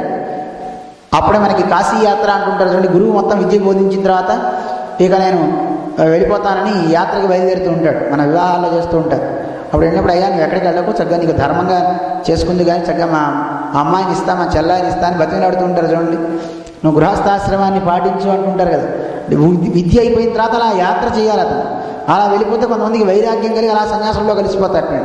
కానీ ఇతను అలా కాకుండా ఇతనికి తత్వాన్ని చక్కగా అందించడం కోసమని ఈయనకి ఈ గురువుగారు అనుజ్ఞ ఇచ్చారట, నువ్వు వెళ్ళు చక్కగా అని సమావర్తనం చేశారన్నమాట. ఆచరించి ఇంద్రదత్త అయినటువంటి జయంతి అనే అమ్మాయినిచ్చి వివాహం చేశారట నాభికి. నాభి భార్య పేరేమిటి? జయంతి అనే అమ్మాయిని వివాహం చేశారు. ఈవిడికి ఎంతమంది పిల్లలు పుట్టారు తెలుసా అండి? 100 మంది పిల్లలు. ఆ 100 మంది పేర్లు ఇప్పుడు చదవం, మనకి తెలియదు కూడా. వాళ్ళల్లో కొంతమంది పేర్లే మనకి ఇచ్చారు. వాళ్ళల్లో పెద్దవాడు భరతుడు, చాలా గొప్పవాడు. ఈయన వల్లే భారతదేశం అని మన దేశానికి పేరు రావడానికి గల కారణం ఈ భరతుడి వల్లే. భారతదేశం అని మనం పిలుస్తాం కదా. చాలా గొప్పవాడు అనమాట. ఇతను పెద్దవాడు.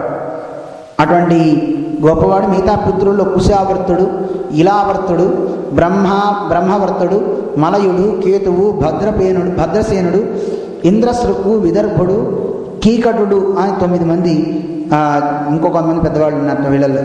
మిగిలిన వారిలో కవి, హవి, అంతరిక్షుడు, ప్రబుద్ధుడు, పిప్పలాయనుడు, అవిర్హోత్రుడు, ద్రమిణుడు, చమసుడు, కరభాజనుడు అని ఇంకో 9 మంది ఉన్నట్ట. వీళ్ళంతా కూడా భాగవతోత్తముల యొక్క వైభవాన్ని మొత్తాన్ని లోకానికి చాటిన వారు అనమాట. చాలా పరమ భక్తులు అన్నమాట. వీళ్ళంతా కూడా చాలా గొప్ప ఉత్తమమైనటువంటి భక్తి కలిగిన వారు. అంటే మిగతా వాళ్ళు కూడా భక్తి కలిగిన వారే, కానీ ప్రధానంగా వీళ్ళ పేర్లు ఇచ్చారు. ఇస్తే మళ్ళీ 100 పేర్లు గుర్తుపెట్టుకోవడం మనం కష్టం కనుక వీళ్ళ పేర్లైనా కనీసం గుర్తుపెట్టుకోండి అని ఊరికే మనకి చెప్తున్నారు. అలాంటి గొప్పవాళ్ళు అనమాట. వీళ్ళందరికీ కూడా వీళ్ళ చరిత్ర మనకి ఏకాదశ స్కంధంలో మనకు వస్తుంది. ఆ ఏకాదశ స్కంధం వచ్చినప్పుడు మళ్ళీ మనం దీన్ని గుర్తు చేసుకుని అప్పుడు వీలుంటే సమయాన్ని బట్టి ఈ స్కంధంలో ఉన్న విశేషాన్ని, అంటే వీళ్ళ చరిత్ర, ఈ భాగవతుల యొక్క చరిత్ర మనం అప్పుడు తెలుసుకోవచ్చు. అటువంటి కుమారులు వీళ్ళకు ఉన్నారన్నమాట. ఈ రుభదేవుడు అని పిలుస్తారు. ఈయన లోకాన్ని మొత్తాన్ని ఉద్ధరించడానికి ఎన్నో యజ్ఞాలు చేసేట ఈ రుభుడు. వాళ్ళందరికీ కూడా ఎంతో శిక్షణ ఇచ్చాడు కుమారులకి. నిజమైనటువంటి తండ్రి అంటే పిల్లవాళ్ళకి శిక్షణ ఇవ్వాలి, మంచి మార్గాన్ని ఉపదేశించేవాడు అయి ఉండాలి. అలా మార్గాన్ని ఉపదేశిస్తూ పిల్లలందరికీ కూడా తత్వాన్ని ఉపదేశించి ఈయన అవధూతగా మారాడు. అవధూతగా మారి పిల్లలందరికీ కూడా చాలా అందమైనటువంటి ఆ తత్వాన్ని ఇక్కడ మనకి చెప్తారు. ఒక 2 మాటలు అవి చెప్పుకుని పైకి వెళ్ళిపోతాం. ఆ రుభుడు చెప్తున్నాడు, నా ఎందేహో దేహభాజాన్రులోకే కాష్టాన్ కామనర్హతే విడ్భుజామ్యే అని వీళ్ళందరికీ చెప్తున్నాడు. ఏమయ్యా, మానవ దేహాన్ని జగత్తులో రావడం అనేది కష్టం. అటువంటి మానవ దేహాన్ని పొంది ఎన్నో అనేక రకాలైన దుఃఖాలను మనం పొందుతున్నాం. ఆ దుఃఖాన్ని పొందడానికి కావాల్సిన విషయ లంపటాల్లో మనం పడడం అనేది తగదు. అంటే ఇతర విషయాలు అంటే శబ్ద, స్పర్శ, రూప, రస, గంధాదులు అంటారే, వీటికి లోనైపోయి మనిషి పతితుడు అవ్వకూడదు. అందువల్ల మనిషి బాగుపడాలి. అందువల్ల ఒక శునకంలాగానో ఆ జంతువుల్లా మనం జీవించడం కాకుండా మంచిగా మనం బతకాలి కనుక అందరికంటే గొప్పవాడు వాసుదేవుడు. ఆయన యందు చక్కగా మంచి బుద్ధి కలిగి ఉండడం మనందరికీ తగుతుంది. అందువల్ల ఆయన యొక్క భావన ఎవడు చేస్తాడో అలాంటి భావన చేసిన వాడు అంతఃకరణం శుద్ధంగా ఉంటుంది అని వాళ్ళందరికీ విశేషాన్ని చెప్తూ భగవద్ ఉపాసన గురించి చెప్తూ ఉంటాడనమాట. ఈయన చెప్పి వీళ్ళందరికీ ఎన్నో విశేషాన్ని చెప్తాడు. చెప్తూ మీ అందరికీ ఒక ఉత్తమమైనటువంటి వాక్యాన్ని చెప్తా, దీన్ని చేయండి. హంసే గురౌ మయి భక్త్యానువృత్య, పరమహంసలైనటువంటి ఆచార్యుల యందు భక్తి కలిగి ఉండండి మీరంతా కూడాను.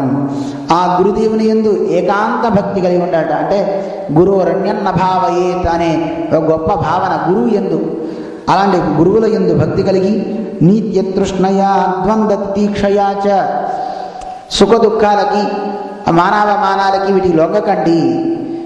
నాకు అవమానం వచ్చింది, లేదా నన్ను స్తుతించాడు, నన్ను నిందించాడు, ఇలాంటి వాటికి మీరు లొంగకండి, వీటన్నిటికీ అతీతులై ఉండండి మీరంతా కూడా అని దేని యందు కోరిక లేకుండా ఉండండి.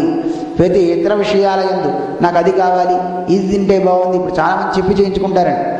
అప్పుడప్పుడు ఇంటికి ఎవరింటికన్నా మనం వెళ్ళాం అనుకోండి, స్వామీజీ ఈరోజు పులిహార చేద్దామండి, తిని చాలా రోజులైంది. అయ్యో దేవుడికి చేసే ప్రసాదాన్ని అలా అడగకూడదమ్మా, దేవుడికి పులిహార చేయండి అను.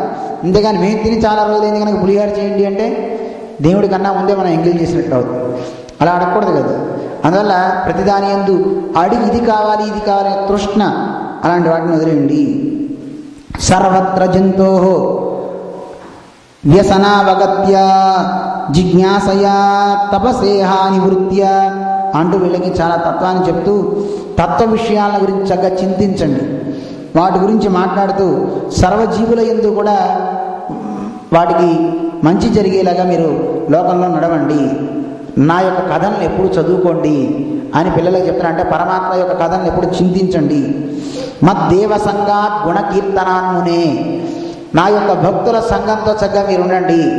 అంటే భగవద్భక్తులు కాని వారితో మీరు సంఘం చేయకండి. వాడు భగవంతుడిని తిట్టేవాడు, భగవంతుడి పడడు అన్నవాడితో ఒక క్షణం కూడా ఉండడం మంచిది కాదు. వాడితో మనం ఉంటే చాలు, మనం ఎన్నో జన్మల్లో చేసుకున్న మంచి కూడా మొత్తం పోతుంటాడు. అందువల్ల అలాంటి వాడితో వాదన కుదరదు, అలాంటి వాడితో మాట మనకు అవసరం లేదు. అందువల్ల భగవద్భక్తులతోనే ఇప్పుడు సంఘాన్ని మీరు ఉంచుకోండి అని, ఎవరితో వైరాన్ని మీరు పెట్టుకోకండి. ఇది చాలా ఇంపార్టెంట్ అండి, చాలా చాలా చాలా ఇంపార్టెంట్. నిర్వైర, ఎవరితో వైరాన్ని మీరు పెట్టుకోవద్దు. అంటే వైరం అంటే ఏమండి? తగాదాలు. ఎవరితో ఎట్టి పరిస్థితుల్లో మీరు శత్రుత్వాన్ని పొందకండి అని వీళ్ళకి చాలా చక్కగా చెప్తూ అధ్యాత్మ యోగేన వివిక్త సేవయ, అధ్యాత్మ విద్య అనేటువంటి అంటే పరమాత్మ గురించి చెప్పే విద్యల గురించి చక్కగా మీరు మీరు నేర్చుకోవాలని ఒక ఆర్తిని చూపండి. వాటిని తెలుసుకోవాలని ఒక భావాన్ని మీరు చక్కగా కలిగి ఉండండి. ఈ ఇంద్రియాన్ని నిగ్రహించుకోమని చెప్తాడు. నిర్జన ప్రదేశంలో చక్కగా ఏకాంతంగా ఒక చోట చక్కగా కూర్చోండి. అందరితో కూర్చుని ఏవేవో మాట్లాడడం ఇవి చేయడం కావద్దు అని శాస్త్రాన్ని చక్కగా చెప్పేటటువంటి వాళ్ళ యందు శాస్త్రం యందు కూడా శ్రద్ధ కలిగి ఉండండి అని వీళ్ళందరికీ చక్కగా చెప్తాడు మంచి విశేషాలు. ఇలా ఎన్నో ఉపాయాలను వీళ్ళందరికీ చెప్పి తత్వాన్ని చెప్పి వాళ్ళందరూ బాగుపడడానికి కావాల్సిన విశేషాన్ని చెప్తూ ఒక మాట చెప్తాడు. నాయన మీ అందరికీ చెప్తున్నా వినండి. ఎవరు మీకు బంధువో చెప్తా, ఎవరు మీకు నిజమైన గురువో చెప్తా, ఎవరు నిజమైనటువంటి స్నేహితులో మీకు చెప్తాను. నిజంగాని స్నేహితులు ఎవరో ముందు చెప్తా వినండి. గురు నస్యాత్ స్వజనో నస్యాత్, గురువు నిజమైన గురువు కాదు, బంధువులు నిజమైన బంధువులు కారు. ఎప్పుడు గురువైన వాడు ముక్తి గురించి చెప్పకుండా ఎంతసేపు ఈ లోకంలో కావలసినటువంటి సంపాదనలు భుక్తి గురించి ఆలోచించేటువంటి గురువు నిజమైన గురువు కాదు. మోక్షం గురించి చెప్తూ ఆ మోక్ష పదాన్ని చక్కగా ఎలా పొందాలో నీకు కావాల్సినటువంటి శిక్షణ ఇచ్చే గురువే నిజమైన గురువు. అంటే ఆ గురువు వల్ల నువ్వు నిరంతరం భగవంతుని యొక్క అనుభవంలో మునిగి తేరాలి. అలాంటి భావన నీకు పెంపొందించే గురువే గురువు. అలా రాకపోతే గురు నసస్యాత్ స్వజనో నస్యాత్, వీళ్ళంతా నా స్వజనులు నా బంధువులు అంటున్నావు. కానీ ఈ బంధువుల వల్ల నీకు పరమాత్మని యందు శ్రద్ధ లేకుండా ఆ భగవంతుని యొక్క ఆరాధనని ఆ భగవంతుని యొక్క చింతనని దూరం చేసే బంధువులు కారు. పితా నస్యాత్, తండ్రి కూడా నిజమైన తండ్రి కాదు. దేవతారాధన ఎందుకురా ఆపై ఎప్పుడు దేవుడు పూజలు అంటామేమిటి అని అంటే ఆ తండ్రి కూడా తండ్రి కాదుటండి. జననీ నస్యాత్, తల్లి కూడా తల్లి కాదు. ఏ తల్లి? భగవంతుని సేవ చేయొద్దు అనే తల్లి కూడా తల్లి కాదుటండి. దైవం నతత్స్యాత్, దైవం కూడా నిజమైన దైవం కాదటండి. అంటే దేవతలు భగవంతుడి కంటే మేమే గొప్ప అని చెప్పేసి దేవతలు కూడా నిజమైన దేవతలు కాదు. పతిశ్చన స్యాత్, నిజమైనటువంటి భర్త కూడా నిజమైనటువంటి రక్షకుడు కాడు వాళ్ళు కూడా అని చాలా అందంగా చెప్తూ, ఇలాంటి వాళ్ళు కనుకంటే భగవద్ ఆరాధనకి అడ్డుగా ఉండేవాళ్ళు ఎవరైనా సరే మనం పరిత్యజించవలసిన వాళ్ళే, వదలవలసిన వాళ్ళే. ఏమండి ఇలాంటి వాళ్ళు ఎవరైనా ఉన్నారా? ఉదాహరణ చూపిద్దాం మనం అని అనుకుంటే దానికి చాలా చక్కగా మనకి ఇస్తున్నారు. అంటే మనకి దీన్ని చెప్తూ గురువు గురించి చెప్తున్నారు. అంటే పరమాత్మ యొక్క జ్ఞానాన్ని చెప్పకుండా మృత సంజీవిని విద్యని చెప్పాడు శుక్రాచార్యుల వారు. అంటే పరమాత్మ జ్ఞానాన్ని చెప్పలే. శుక్రాచార్యుడు ఏం చేశాడు? మృత సంజీవిని విద్య చెప్పడమే కాదు, సాక్షాత్తు పరమాత్మ బలిచక్రవర్తి దగ్గరికి వామనుడిగా వచ్చాడు. వచ్చి పరమాత్మ అని 3 అడుగులు అడిగితే పరమాత్మకి 3 అడుగులు బలిచక్రవర్తి ఇచ్చేద్దాం అనుకుంటే ఇవ్వద్దని చెప్పాడు. ఏమయ్యా ఇవ్వద్దని చెప్పచ్చిన దేవుడు గురువుగారు, గురువు అయినప్పుడు ఏం చేయాలి? దేవుడికి చెయ్యని చెప్పాలి.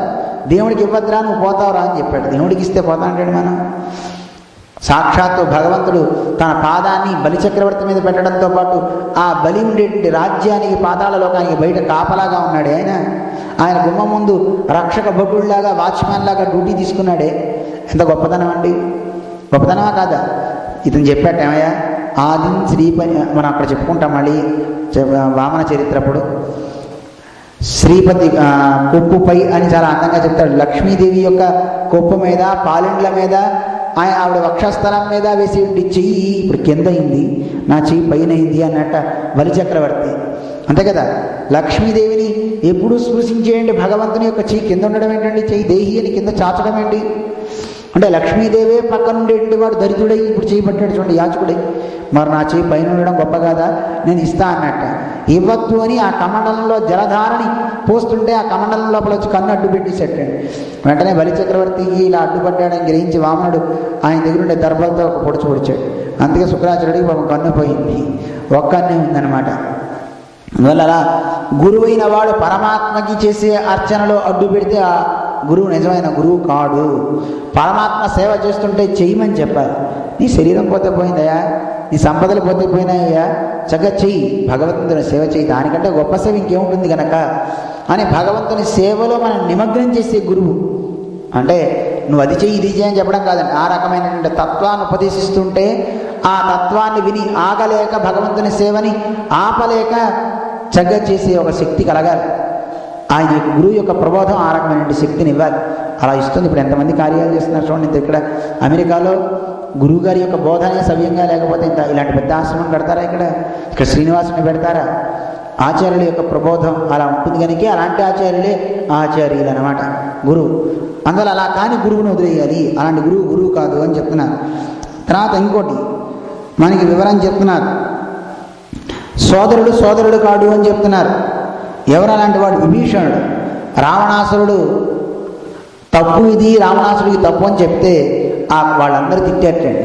వాళ్ళ బంధువులు శూర్పణఖ కూడా రాముడి దగ్గర చెప్పిందిటండి. రాముడి దగ్గరికి వెళ్ళినప్పుడు ఆవిడ మాట్లాడుతూ, ఏవో మా అన్నయ్య రావణాసురుడు అంటారు, మా వంశంలో అందరం మంచివాడమే, కానీ మా వంశంలో చెడ్డ బుద్ధి కలిగిన వాడు ఒకడున్నాడు విభీషణుడు అని.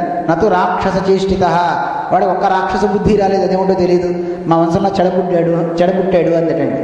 అదేమిటి అమ్మ ఎందుకు చెడబుట్టాడు అంటే వాడికి ఒక్క రాక్షస బుద్ధి లేదుటండి. అయితే విభీషణుడు చెప్తాడు తప్పని. పాప అందరూ అతన్ని తిట్టి అతన్ని అందరి ముందు హేళన చేశారు. అందువల్ల అలాంటి వాళ్ళు పరమాత్మ యొక్క తత్వాన్ని చెప్పినా వినని వాళ్ళు నిజమైన బంధువులు కాదు. అందుకే వదిలిపెట్టి వచ్చేసాడు విభీషణుడు. మనం చూడాలి ఇలాంటివి. అలాగే తండ్రి కాదన్నారు. పిత న సస్యాత్, తండ్రి నిజమైన తండ్రి కాదు. ఏది? భగవంతుని యొక్క ఆరాధనకు అడ్డొస్తే ప్రహ్లాదుడికి చెప్పాడు హిరణ్యకశిపుడు, భగవద్ ఆరాధన చేయడానికి వీల్లేదు. హరి ఏమిట్రా హరి, చక్రిన్ గిక్రిన్ అంటూ మాట్లాడాడు. డింభక సర్వస్థలముల యందంభోరుహనేత్రుడు జన్మచున్ మిగులన్ అని సంరంభమున పలికావు కదరా, అంతటా ఉంటాడన్నావు కదా నారాయణుడు, చూపు ఆ చక్రిన్ గిక్రిన్ అన్నట్టే దేవుణ్ణి పట్టుకుని.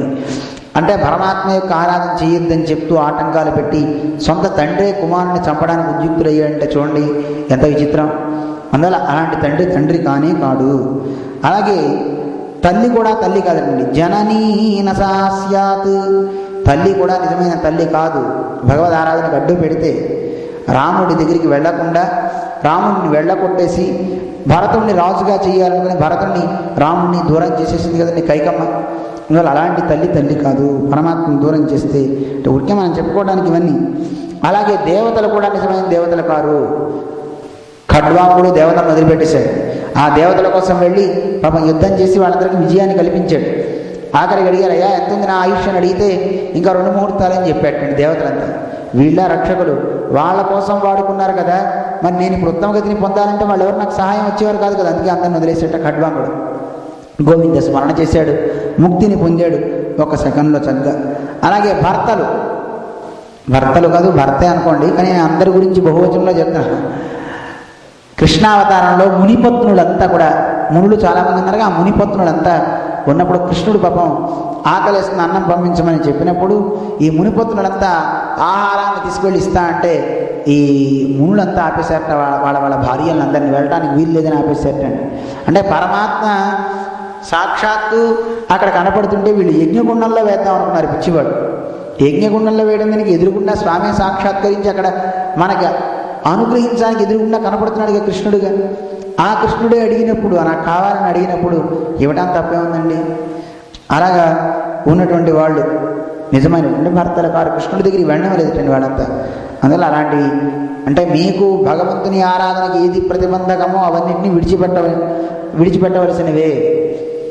చూడండి, ఒక భర్త దేవుడు లేడు దెయ్యం లేదు వదిలే అన్నాడు అనుకోండి, వదిలేస్తాం దేవుడిని చెప్పండి.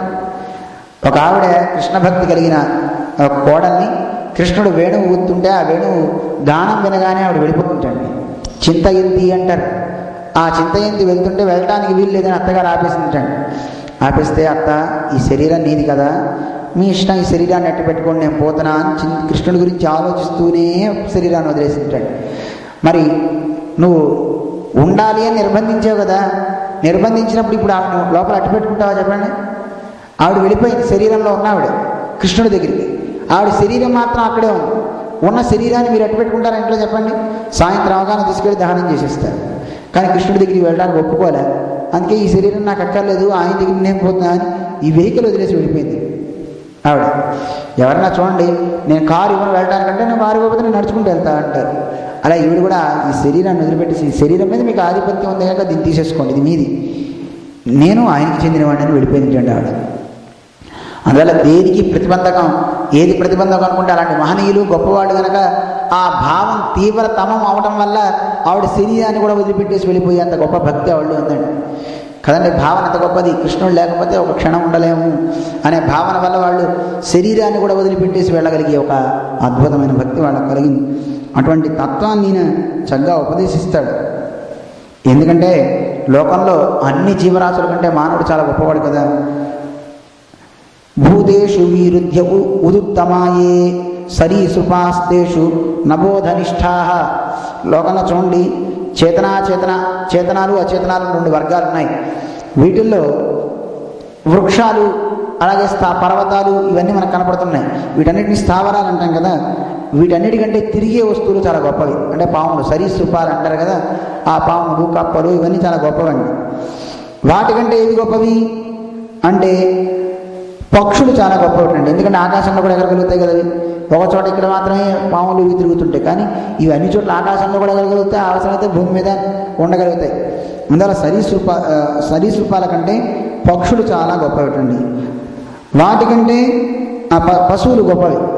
ఆ పశువుల కంటే, ఎందుకంటే పాములు వీళ్ళ దగ్గరికి ఎవడో పోలేండి, కానీ పశువులు చక్కగా అందరికీ జ్ఞాన సంపద క్షీరాన్ని ఇచ్చి అందరూ చక్కగా వాళ్ళకి ఆహారాన్ని అవి ఇస్తున్నాయి. అందువల్ల ఈ పశువులు మొదలైనటువంటి చాలా గొప్పవి. వాటికంటే గొప్పవాళ్ళు ఎవరు అంటే మానవులు. తతో మనుష్యా, వాళ్ళకంటే మానవులు చాలా గొప్పవాళ్ళు. మానవుల కంటే ఇంకా గొప్పవాళ్ళు ఎవరు? గంధర్వ సిద్ధ విభుధానుగాయి. గంధర్వులు, అసురులు, వీళ్ళందరి గురించి చెప్తారు. వీళ్ళందరూ చాలా గొప్పవారు. ఈ దేవతలందరిలో ఎవరు గొప్పవారు? దేవాసురేభ్యో మఘవత్ ప్రధాన. ఇంద్రుడు చాలా గొప్పవాడు అండి వీళ్ళందరిలోకి. అలా ఇంద్రుడు చాలా గొప్పవాడు. వీళ్ళందరిలోకి బ్రహ్మపుత్రుడైనటువంటి దక్షుడు మొదలైన వాళ్ళు వీళ్ళందరిలోకి గొప్పవాడు. వీళ్ళందరిలోకి చాలా గొప్పవాడు శంకరుడు అండి. శివుడు చాలా సర్వప్రధానుడు శంకరుడు. అంటే ఆయన బ్రహ్మ యొక్క బలంతో చాలా బలవంతుడై ఉన్నాడు అనమాట. ఆయన అందువల్ల ఆయన కంటే శ్రేష్ఠుడు గొప్పవాడు ఇంకోటి చక్కగా లేడు. అందువల్ల ఆయన కంటే ఆ రుద్రుడి కంటే గొప్పవాడు ఎవడో తెలుసునా ఈయన చెప్తున్నాడు. రుద్రుడి కంటే గొప్పవాడు ఎవరు అంటే ఆ రుద్రుణ్ణి అందరినీ సూచించినటువంటి పరబ్రహ్మ ఎవరు, ఆ పరబ్రహ్మని తెలుసుకున్నటువంటి మహనీయుడు చాలా గొప్పవాడు, బ్రహ్మవేత్త అంటారు. ఆయనకే పేరు బ్రాహ్మణుడు అని పిలుస్తారు. అందుకే ఈయన చెప్తున్నారు, నా బ్రాహ్మణై స్థులయే భూతమన్యత్, నేను బ్రాహ్మణుడితో సమానంగా ఎవరిని నేను లెక్క కట్టను. ఇక్కడ బ్రాహ్మడు అంటే కేవలం యజ్ఞోపేతం వేసుకున్నవాడు కూడా బ్రాహ్మడు కాదు. కింద చెప్తారు బ్రాహ్మడు అంటే ఎవడు, అది విన్నాక మనకి గుండె పగులుతుందండి. ఎంత చెప్పారో బ్రాహ్మడు అంటే ఎవడు. అలాంటి బ్రాహ్మడు తప్ప నాకు ఇంకో పరం లేదు, గొప్పవాడు ఇంకోటి లేదు. అందువల్ల అంతకంటే గొప్పవైనటువంటి నాకు ఎవరు లేరు కనుక అలాంటి వాళ్ళ మీద నేను శ్రద్ధ కలిగి ఉంటా. అలాంటి వాళ్ళకి నేను చక్కగా వాళ్ళకి తృప్తి కలిగేలా నేను ఏదైనా చేస్తాను అని చెప్తున్నాడు. ఎలాంటి వాళ్ళు బ్రాహ్మలు అని చెప్తున్నారు. ధృతా తను రుషతి మే పురాణి అంటే మనకి భగవంతుడు తెలియాలంటే వేదాల వల్ల తెలియబడేవాడు కదా పరమాత్మ. ఆ వేదాలే భగవంతుడిని తెలిపేవి. అలాంటి ఆ వేదాలన్నింటినీ కూడా చక్కగా క్షుణ్ణంగా చదువుకొని ఈ లోకంలోనే ఉండి ఆ వేదాన్ని చదువుకోవడంతో పాటు ఆ పరమాత్మను కూడా హృదయంలో కలిగి ఉంటారు కదండి. వాళ్ళు కలిగి ఉండి పరమ సత్వగుణంతో కలిగి ఉంటారండి. శమో దమ సత్యమనుగ్రహశ్చ, ఇవన్నీ నోట్ చేసుకోవాలి. శమము దమము. శమం అంటే ఇంద్రియ నిగ్రహం, బాహ్యేంద్రియ నిగ్రహం. దమం అంటే అంతరింద్రియ నిగ్రహం. బయట ఇంద్రియాలను నిగ్రహించుకుంటారట, లోపల ఇంద్రియాలను నిగ్రహించుకుంటారట. ఎంత కష్టం అండి ఈ ఇంద్రియాలను నియంత్రించుకోవడం అంటే. వీటన్నిటినీ నిగ్రహించుకోవడం పాటు సత్యం మాట్లాడేవాడే బ్రాహ్మణుడు అండి. ఆ సత్యం పలికి అందరి కొంపలో కూల్చకూడదండి. మళ్ళీ సత్యం బ్రూయాత్ ప్రియం బ్రూయాత్, సత్యం మాట్లాడాలి. అలా అని ఆ సత్యం ఎలా ఉండాలి, ప్రియంగా ఉండాలి. మనకి ధర్మశాస్త్రాలు చెప్తున్నాయి. సత్యం బ్రూయాత్ ప్రియం బ్రూయాత్, ఆ సత్యం అందరికీ హితాన్ని చేయాలి, ఎవరికి ఇబ్బంది పెట్టకూడదు. ప్రియంచ నా అనృతం బ్రూయాత్, అయితే ఏమండి అందరికీ మంచిగా ఉండాలంటున్నారు కనుక మంచిగా ఉండాలంటే అబద్ధాలు చెప్తేనే మంచిగా ఉంటుందండి కదండి. అందువల్ల అలా అని అందరికీ మంచిగా ఉండాలి కదా అని అబద్ధాలు చెప్పు. ప్రియంచ నా అనృతం బ్రూయాత్, అనృతం అంటే అబద్ధం. సత్యాన్ని పలకాలి, మంచిగా ఉండాలి, తీయగా ఉండాలి, ఎదుటివాడికి క్షేమాన్ని కలిగించాలి. అలా అని క్షేమాన్ని కలిగించాలి కదా అని అబద్ధం పలకకు. ప్రియంచ నా అనృతం బ్రూయాత్. శాస్త్రమైకి ఎంత అందంగా చెప్తుందంటే చాలా కష్టం అండి ఇవన్నీ. ఎందుకంటే ఒక ఉదాహరణతో మనకి చెప్తారు. ఒకసారి ఒక మహర్షిది అడవిలో కూర్చొని తపస్సు చేసుకుంటున్నట్ట. ఆ మహర్షి ఉన్న సందర్భంలో ఆ అడవిలో ఒకడు కిరాతకుడు జంతువులను వేటాడుతూ ఒక లేడీని వెంటాడట. ఆ లేడీ పరుగున ఈ ముని ఆశ్రమంలో జొరబడి ఆ మునిని శరణ వేడిందట. తండ్రి నీ ఆశ్రమంలో దాక్కుంటానని రక్షించు అని అక్కడ దాక్కుందటండి. కిరాతుడు వచ్చాడు, తపస్సు చేసుకునే మునిని చిటికి వేసి అడిగట, ఏ పంతులు ఇక్కడికైనా ఒక జంతువు వచ్చిందా, మృగం వచ్చిందా చూచావా అని అడిగట్టండి. ఇతను ఏమని చెప్పాలి? చూడలేదని చెప్పాడా? చూచాడు. చూచి చూడలేదని చెప్తే అబద్ధం. మరేం చేయాలి? ఏం మాట్లాడలేదంటే మళ్ళీ బాగుండదు కనుక వాడికి సమాధానం చెప్పాలి. లేదా వీడేదో బ్రాహ్మడు తపస్సు చేసుకుంటున్నాడు కనుక జంతువుని రక్షించాలనే ఒక వ్యాజంతో ఇలా మాట్లాడకుండా ఉన్నాడేమో, ఇక్కడే ఉంటుందని వెతికితే అది పట్టుబడుతుంది. అందుకని చాలా తెలివిగా చెప్పాట. నాయన విన్నది చూడలేదు అని చెప్పాటండి, చూచింది చెప్పలేదు అన్నట్టండి. ఇంతకీ చూడలేదు అనేది వాడికి వినపడింది, వెళ్ళిపోయాడు. అందరూ వెళ్ళి అడిగారు, ఏమని మహర్షి మీరు చూడలేదని ఎందుకు అబద్ధం చెప్పారు, చూచారు కదా అన్నట్టు. అవునయ్యా చూశాను. మరి ఇందాక ఎందుకు చూడలేదన్నారు? సరిగ్గా వినండి, విన్నది చూడలేదు. విన్నదేది? చెవులు చూస్తాయా ఏమండి? చెవులు చూస్తాయా చెప్పండి? చెవుల డ్యూటీ ఏమిటి? వినటమే కదా. అందువల్ల విన్నది చూడలేదు అన్నట్టు. వాడు అనుకున్నట్టని వాడు చెప్పాడు కదా, చెప్పింది వీడికి వినపడింది కదా మహర్షికి. బహుశా ఈయన విన్నది ఏదైతే ఉందో, విన్నదేది లేడీ వచ్చిందా అని అడిగాడు కదా. లేడీ వచ్చిందని నువ్వు అన్న మాట ఏది నేను విన్నానో దానిని నేను చూడలేదు అని వాడు అనుకున్నట్టు. లేడీ కిరాతకుడు వాడు పాపం చూడండి ఎంత నాలెడ్జ్, ఎంత గ్రామర్ చదువుకుని వచ్చాడో వాడు. చూడండి పాపం వాడు అలా అర్థం చేసుకున్నాడు. ఈ మహర్షి చూడండి ఎంత గొప్పవాడు. అలా విన్నది చూడలేదు, చూచింది చెప్పలేదు. అంటే నువ్వు ఏదైతే లేడీ వచ్చిందని చెప్పావో ఆ కనపడే లేడీని వినలేదు కనుక చూడలేదు కనుక నేను చెప్పలేను అన్నట్టండి. అది అర్థం చేసుకోవాలి వాడు. అంటే చూచే కళ్ళు చెప్పలేవు, వినే చెవులు చూడలేవు. కానీ వాడు చూడలేదని మాట అర్థం చేసుకుని వాడు వెళ్ళిపోయాడు, జంతువు రక్షించబడింది. ఎందుకంటే చాలామందికి కొన్ని సందర్భాల్లో కొన్ని ఆటంకాలు వస్తుంటాయి. ఆ ఆటంకాల సందర్భాల్లో అందరికీ వెళ్ళి చెప్పేయడం వాళ్ళకి పొట్ట ఉప్పేస్తుందండి. వివాహం జరిగే సమయంలో ఎవరైనా మరణించారనుకోండి పెద్దవాడు, ఆ పెళ్లి సందర్భంలో వెళ్ళి అందరి ముందు ఇగో పెళ్లి కూతురు గారి నాన్నమ్మ గారు పరంపదించారని చెప్పారనుకోండి, పెళ్లి అయిపోతుంది. ఎవరన్నా అడిగారనుకోండి, అక్కడ చాలా అబద్ధం చెప్పకూడదు, అందరికీ పెళ్లి జరపాలి, చక్కగా చేయాలి. ఉన్నారండి మీరు కానివ్వండి, వివాహానికి వస్తారు ఇప్పుడే వస్తా అని చెప్పారు, ఏదో అర్జెంటుగా ఏదో పనిలో ఉన్నారు, ఎలాగో చెప్పి ఏం చేస్తారో తెలియదండి. ఏం చేస్తారో మనకి సంబంధం లేదు, కానీ ఎవరికి ఇబ్బంది కలగని రీతిలో సత్యం పలకాలి. అలాంటి సత్యవాక్ పాలపడి ఉండాలి. వేళాకోళానికి కూడా మనం అబద్ధం ఆడకూడదండి. మనకి చరిత్ర చెప్తున్నాయి చూడండి, ఇంత కష్టం అండి. మనం వేళాకోళం కోసం చాలా అబద్ధాలు ఆడుతుంటాం మనందరం కదండి. ఎరా నేను వస్తే ఫోన్ చేస్తే ఎందుకు ఎత్తలేదు అంటే, నేను ఎక్కడరా, నేను అసలు నువ్వు ఫోన్ చేస్తావు అన్నట్టు నుంచి ఫోన్ అక్కడే పెట్టుకున్నట్టు వాడు చెవి దగ్గర మరి ఫోన్ చేస్తాను. చాలామంది అలా అబద్ధాలు ఆడిస్తుంటాం కదండి, చాలా చిన్న చిన్న అబద్ధాలు. నేను అసలు రాలేదని ఇదని ఏదో చెప్పేస్తుంటారు. వాడు అసలు ఫోన్ ఎత్తడం ఏం చేయలేదు, నేను చెవి దగ్గరే పెట్టుకున్నాను, నువ్వు అసలు ఫోనే చేయలేదండి. అవతల వాడు అన్నట్టు, అరే నేను ఫోన్ చేస్తాను, నువ్వు ముందే చెవి దగ్గర రిసీవర్ పెట్టుకుంటే నేను డైల్ చేస్తే ఎలా రింగ్ అవుతుంది ఏమండి? వీడు ఫోన్ చేస్తాడని చెవి దగ్గరే పెట్టుకున్నట్ట ఫోన్ రిసీవర్ని పెట్టుకుంటే అవతల వాడు ఫోన్ చేస్తే వీడు రింగ్ ఎలా అవుతుంది చెప్పండి? ఫోన్ ఎత్తే పట్టుకుని ఉంటే అర్థం కాలేదా? అర్థం అంటే అక్కడ వాడు చెప్పింది తప్పే, వీడు చెప్పింది అబద్ధమే. వాడేమో నిన్నటి నుంచి నేను ఫోన్ చేస్తున్నాను నువ్వు ఎత్తలేదు అన్నాడు, నేను ఎత్తే పట్టుకున్నా అన్నాడు. వీడు అసలు ఎత్తే ఎందుకు పట్టుకుంటాడండి? ఒక్కోసారి అబద్ధాలు అలా ఆడేస్తుంటారు. అందువల్ల అబద్ధం వేళాకోళానికి కూడా అబద్ధం ఆడడానికి వీల్లేదు. అలాంటి వాడు సత్యం అనుగ్రహస్య, అనుగ్రహం ప్రతిదాని మీద జాలి కలిగి అందరినీ బాగు చేయాలనే బుద్ధి కలిగి ఉండాలి. తపస్సు కలిగి ఉండాలి, అంటే పరమాత్మ గురించి ఆలోచన దక్షుడై ఉండాలి.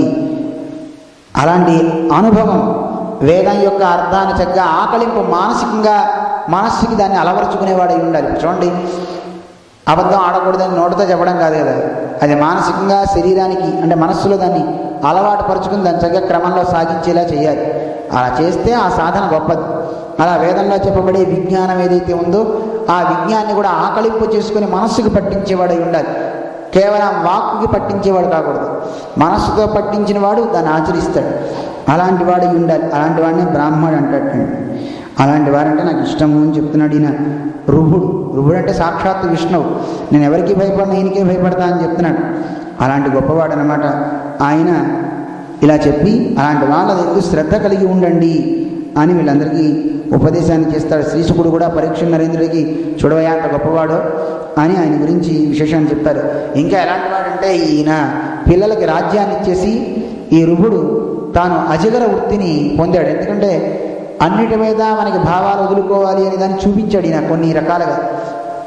అజగర వృత్తి అంటే, అజగరం అంటే కొండ చిలువ చూడండి, ఎక్కడికి ఆహారం కోసం అది పరిగెత్తదు, తన దగ్గరికి వచ్చిన వాటిని అది తింటుంది, ఒకే చోట ఉంటుంది. ఈయన కూడా ఒకే చోట అలా పడుకుని ఉండి తన దగ్గరికి ఆహారం వస్తే తీసుకుని ఆ ఆహారం తీసుకుని అక్కడే మాలిన్యాన్ని కూడా వదలడం, బట్టలన్నీ లేకుండా ఉండడం. ఇలా ఉన్నప్పటికీ కూడా ఈయన యోగ మహిమ చేత ఆ మలమూత్రాలన్నీ కూడా మంచి సువాసనలతో ఉన్నాయట తప్ప దుర్వాసన రాల. బ్రహ్మ తేజస్సుతో వెలిగిపోతున్నట్టు ఇతను ఒక జడుని వలె, ఒక మూఢుని వలె, ఆ చెవిటివాడు గుడ్డివాడు ఎలా అయితే ప్రమత్తుడు వెళ్తూ ఉంటాడో అలా వెళ్ళిపోతున్నట్ట. ఎందరో ఇతన్ని విక్రించినా తిడుతున్నా ఏం చేస్తున్నా దీన్ని పట్టించుకోకుండా అలా వెళ్ళిపోయాటండి. అలా వెళ్ళి చివరికి తిను అంటే భక్తి యొక్క లక్షణాలను చూపిస్తూ, అంటే బాగా పరమాత్మ ఇందే నిష్ట కలిగిన వాడు దేన్ని వాడి భాగంగా అంతా పరమాత్మమయంతో ఉండిపోతాడు కదా. వాడికి ఇది కావాలి, ఎవరో సత్కరించాలి, ఇలాంటివి ఉండవు కదండి వాడికి. అలాంటి భావంతో పూర్తిగా ఉండిపోయిన వాడు ఈయన. అలా ఉండిపోయి ఈయన్ని కొంతమంది చూసేట, అవి చూపించాలి ధర్మాలు ఏమేమిటి అని చూపించడం కోసం ఈయన ప్రవర్తిస్తే ఈయన్ని చూసి కొంతమంది పాషండులు జైనులు ఈయన చూసి ఒక రాజు కొంక వెంకట కుణక అనే దేశాల్లో రాజు అయినటువంటి అర్హతుడు అనేవాడు ఆయన ఈయన చూసి ఈయన కూడా ఇలాగ తయారైపోయి జైన మతం అక్కడి నుంచి ఆరంభమైంది అని చెప్తుంటారు మనకి. అలాగే ఇలా అయింది. అయిన తర్వాత ఈయన ఇక అగ్ని, మన యోగాగ్ని ద్వారా శరీరాన్ని మొత్తాన్ని దగ్ధం చేసుకుంటాడు.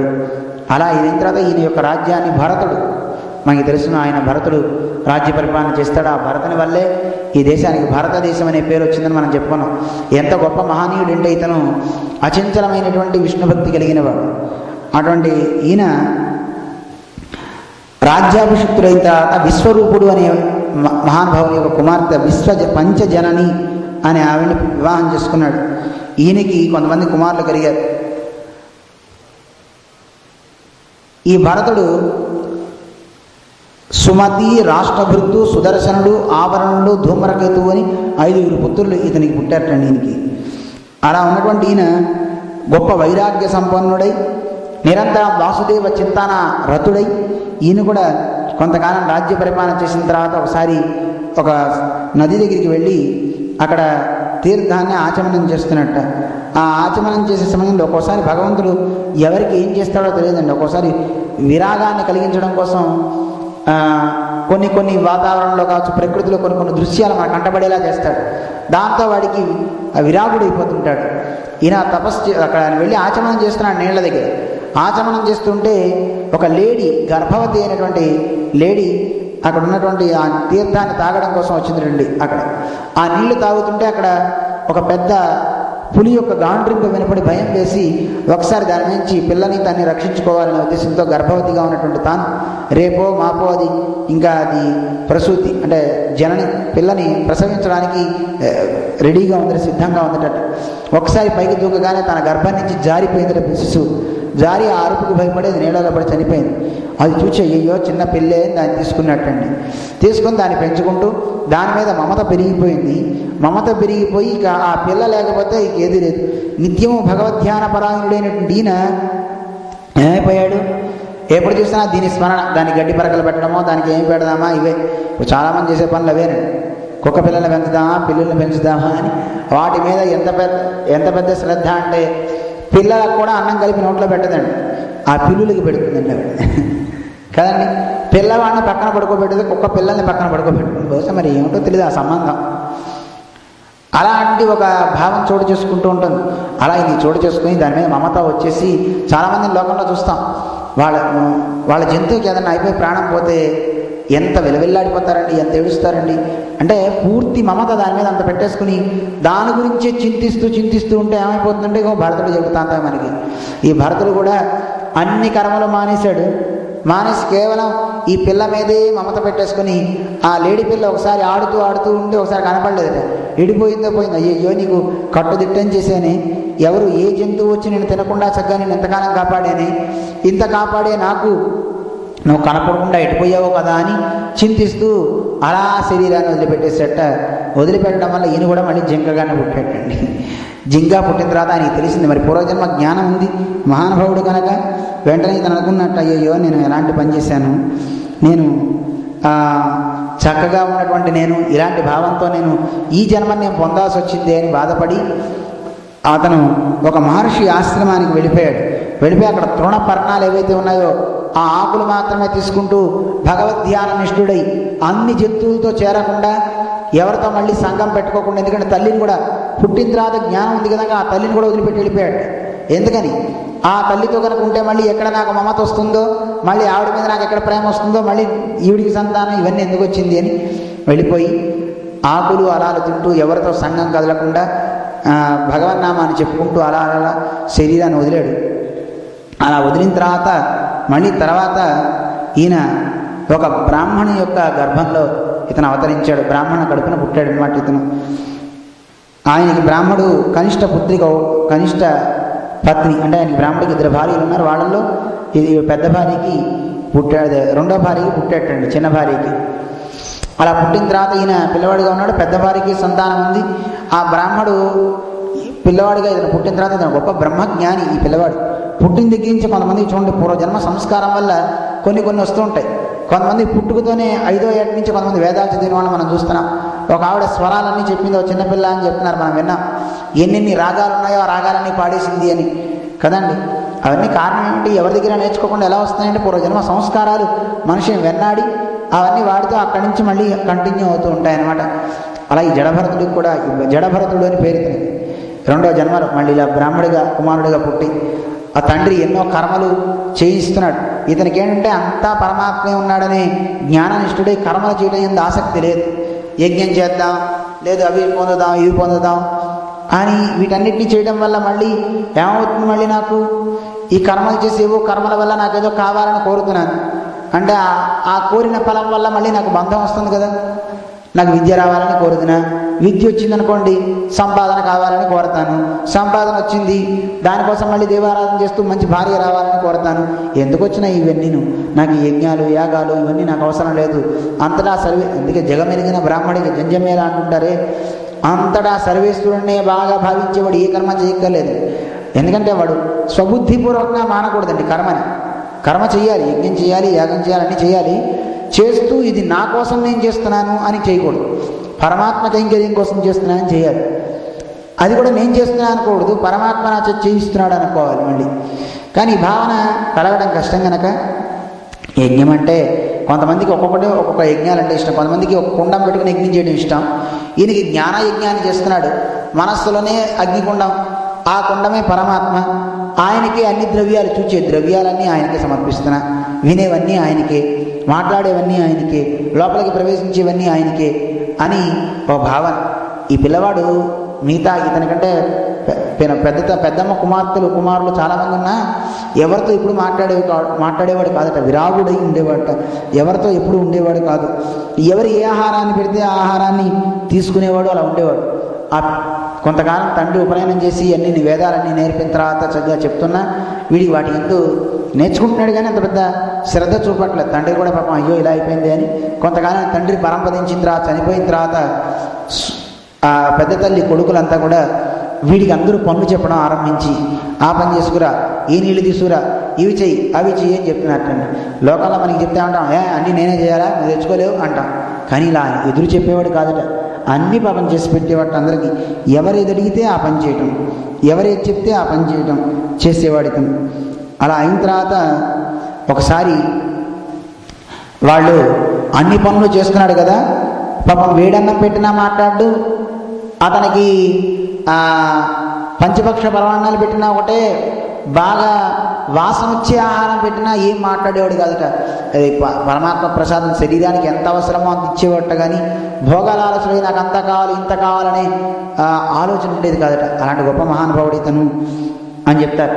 ఆఖరికి వీళ్ళు సోదరులంతా కలిసి పొలాన్ని దాన్ని నిర్మించి ఆ పొలాన్ని కాపలా కాయరా అని చెప్పి పెట్టారండి. మంచి దృఢకాయుడు, చక్కగా ఉన్నాడు. అలా పొలాన్ని చక్కగా అక్కడ మఠం వేసుకుని కూర్చున్నట్టండి రక్షకుడుగా. ఎవరే పని చెప్తే ఆ పని చేయడం, అంతే. పరమాత్మ యొక్క ధ్యానంలో ఉండడం. ఇలా ఉన్నటువంటి ఈ భరతుడు, జడభరతుడు ఇలా ఉన్నప్పుడు ఆ దేశంలో ఉన్నటువంటి రాజు ఒక ఆయన సింధు, మనకి అక్కడ ఆ పక్కనే ఉన్నాడు. దేశాన్ని పరిపాలించే ఒక రాజుగారికి సంతానం లేకపోతే, ఒక కోయి దొర అనమాట అతను. ఆ దొరకి సంతానం లేకపోతే వాళ్ళ గ్రామంలో ఉన్నటువంటి భద్రకాళికి బలి కనుక ఇస్తే సంతానం కలుగుతుందని ఒక బలి పశువుని తీసుకెళ్తున్నారు. అంటే ఒక ఎవరినో తీసుకెళ్తున్నారు, నరబలికి తీసుకెళ్తే వాడు తప్పించుకు పారిపోయాడు. మరి ఎవరన్నా ఏమన్నా అంటారేమో మన రాజుగారు ఏం చేయాలి అని. వాళ్ళు చూస్తే చాలా నున్నగా మంచి దేహంతో దార్ఢ్యంతో చక్కగా ఉన్నాడు. వీడిని ఎలా అయినా మాయ మాటలు చెప్పి వంచిద్దాం, తీసుకువెళ్దామని అనుకుని అక్కడికి వచ్చేటండి. ఓయ్ లేవరా అన్నట్టండి. పాపం ఏం మాట్లాడలేదు, లేచేటండి. రారా అన్నట్ట వెళ్ళిపోయేటండి. ఎవరైతే చెప్తే చేయటమే ఇతనికి ప్రవృత్తి. ఇతని శుభ్రంగా తలంటు స్నానం చేయించేట, చక్కగా ఒంటి నిండా అంతా చక్కగా పసుపు రాసి దండలు వేసేట. బలిచ్చే పసుపుకి ఎలా అయితే అలంకారం చేస్తారో అలా వాళ్ళు ఇష్టం వచ్చినట్టు చేసుకున్నట్టండి. అలా తీసుకువెళ్ళి భద్రకాళి దగ్గర ఇతన్ని బలి ఇవ్వడానికి తీసుకువెళ్ళాటండి. తీసుకువెళ్ళి కత్తి ఎత్తి చంపబోతున్నాడు. అక్కడ కాళికాదేవి పరిస్థితి ఎలా ఉందో తెలుసిన. భగవంతుని యందు శ్రద్ధ కలిగిన మహనీయులను చూస్తే మిగతా దేవతలంతా కూడా నమస్కరిస్తారటండి. మనకి భాగవతంలో పోతనామాత్యులు కూడా చాలా అందంగా చెప్పారు. ఇది ద్రవంతి దైత్యాః ప్రణమంతి దేవతాః అని కూరత్తాళ్వా అని చెప్తారు. విష్ణు భక్తి కలిగిన మహనీయులను చూస్తే దేవతలంతా నమస్కరిస్తారట, రాక్షసులంతా పారిపోతారట. అలాంటి మహనీయుడిని చూడగానే కాళికాదేవి స్వరూపం ఎలా ఉంది చెప్తున్నారు చాలా. సర్వభూతములకు సఖుడును, అన్ని భూతాన్ని స్నేహంతో చక్కగా ఉండేవాటి ఇతను. ఏ భూతానికి కూడా, భూతం అంటే దెయ్యం అని కాదు, పంచభూతాలు కావచ్చు, ప్రాణులు కావచ్చు, అందరూ అనమాట. అందరితో ఇప్పుడు స్నేహమే తప్ప వైరం అనేది ఎరగని మహనీయుడు అనమాట. బ్రహ్మభూతాత్ముడు, నిర్వైరుడైన ఎలాంటి వాడు ఇతను? బ్రహ్మభూతాత్మకుడు, పరబ్రహ్మని ఆత్మగా కలిగి ఉన్నట్ట. అంటే పరబ్రహ్మ నాలో ఉన్నాడని చింతించినవాడు. నిర్వైరుడు, ఎవరితో వైరం అనేది లేదటండి. అలాంటి బ్రహ్మసుదిని తేజంబంత చూడ, ఆ బ్రాహ్మణి యొక్క కుమారుడు ఇతని యొక్క తేజస్సు చూడగానే దుస్సహమైన భయమంది వణకుచు, ఆ బ్రాహ్మణి చూడగానే, ఆ తేజస్సును చూడగానే వణికిపోయిందండి. వణకుచు భద్రకాళి క్రోధంబు ముమ్మడిగొనక హుంకారంబు సలుపుచు అట్టహాసంబు చేసి అట్టహాసంతో హుం అంటూ ఒకసారి వణికిపోయి చేతిలో ఉన్నటువంటి ఆ ఖడ్గం పట్టుకున్నటువంటి వాళ్ళ దగ్గరికి వెళ్ళి పాపాత్ములను దౌష్ట్య పరులను రాజస తామస కర్మ సంధానులగుచు విప్రవరునట్లు హింసించు వృషలపతిని.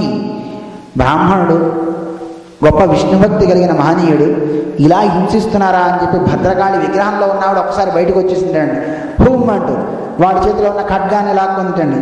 లాక్కొని ఆ వృషలపతిని, వీళ్ళందరికీ రాజు కదా ఆయన, వాడిని వాడి భృత్య వర్గాన్ని భృత్య వర్గంబుతో తలల్ పృథ్వీ కూల్చి ఆ ఖడ్గంతో ఎవరిని నరకాలని వాళ్ళు కత్తెత్తారో ఆ కత్తి తీసుకుని వీళ్ళందరూ తలకాయలు నరికేసిందిటండి. ఈవిడ నరికేసేసి ఏం చేసింది ఆవిడ, అప్పుడు వృషలాధిపుని శిరమంది వాడి యొక్క శిరస్సును తీసుకుని శిరమంది లీల పాడి ఆడుచు అందంద క్రీడ సలిపే. అక్కడ నాట్యం చేస్తుంటే నడుస్తూ ఆ శిరస్సు పట్టుకుని ఎగురుతుందటండి ఆవిడ భద్రకాళి. అంటే ఆవేశం వచ్చేసింది ఆవిడికి.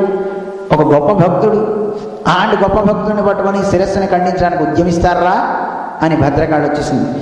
ఎలాంటి వాడు ఆయన, ఎలాంటి గొప్ప భక్తి కలిగిన వాడు పోతనామాచులారు అంటే వ్యాస భాగవతంలో ఉన్నదాన్ని చక్కగా అందించారు మహానుభావుడు ఆయన.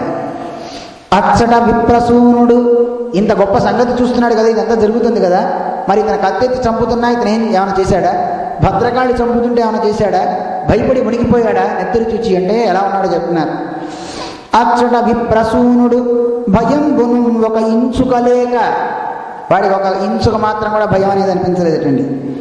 చంపగా వచ్చిన వారి యందు కరవాలమునందును కాళియందు, అంటే చంపడానికి వచ్చినటువంటి ఆ అడవి జాతి వాళ్ళని కానీ, అలాగే ఆ కత్తి ఎత్తి ఆ కత్తిని పట్టుకుని ఎత్తినప్పుడు కానీ, ఆ కత్తిని చూచి కానీ, అలాగే కాళికాదేవి ఎందు కానీ భయం అనేది ఇంచుకు కనపడలేదటండి ఇతనికి.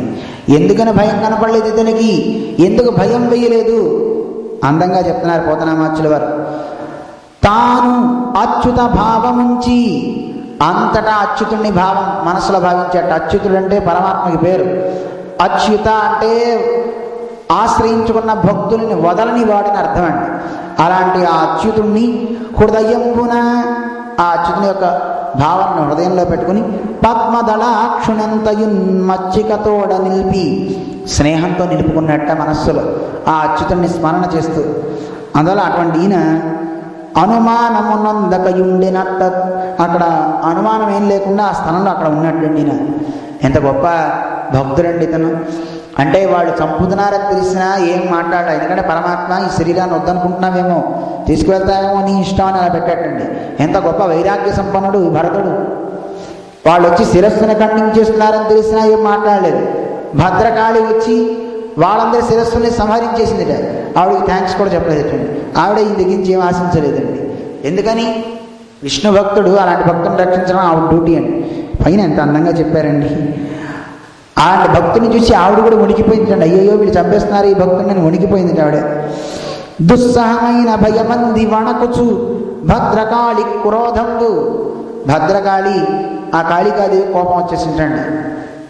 వణికిపోయిందిటండి ఆవిడ. అయ్యో వీడిని చంపేస్తున్నారు, ఎంత ప్రమాదమో ఎంత ప్రమాదమో అనుకుందిటండి. అలాంటి గొప్పవాడు మహానుభావుడు అన్నమాట ఈయన అని చెప్తాను. అందువల్ల అటువంటి గొప్ప శ్రద్ధ కలిగిన వాడు ఈ జడభరతుడు. అక్కడి నుంచి బయటకు వచ్చేసేటండి. వచ్చిన తర్వాత ఓ చెట్టు దగ్గర మళ్ళీ వచ్చి పొలం దగ్గర కూర్చున్నట్టు, మళ్ళీ పీటేసుకుని పీఠం మఠం వేసుకొని కూర్చున్నట్ట. అంటే అతనికి వేరే ఏది పట్టదు. ఆ పట్టగల పరమాత్మ చింతనే, పరమాత్మ భావనే. కర్మక్షయం అవ్వాలి. ఈ దేహాలు వస్తున్నాయండి, దేనికోసం వస్తున్నాయి దేహాలు? ఊరికే దేహం రాదండి.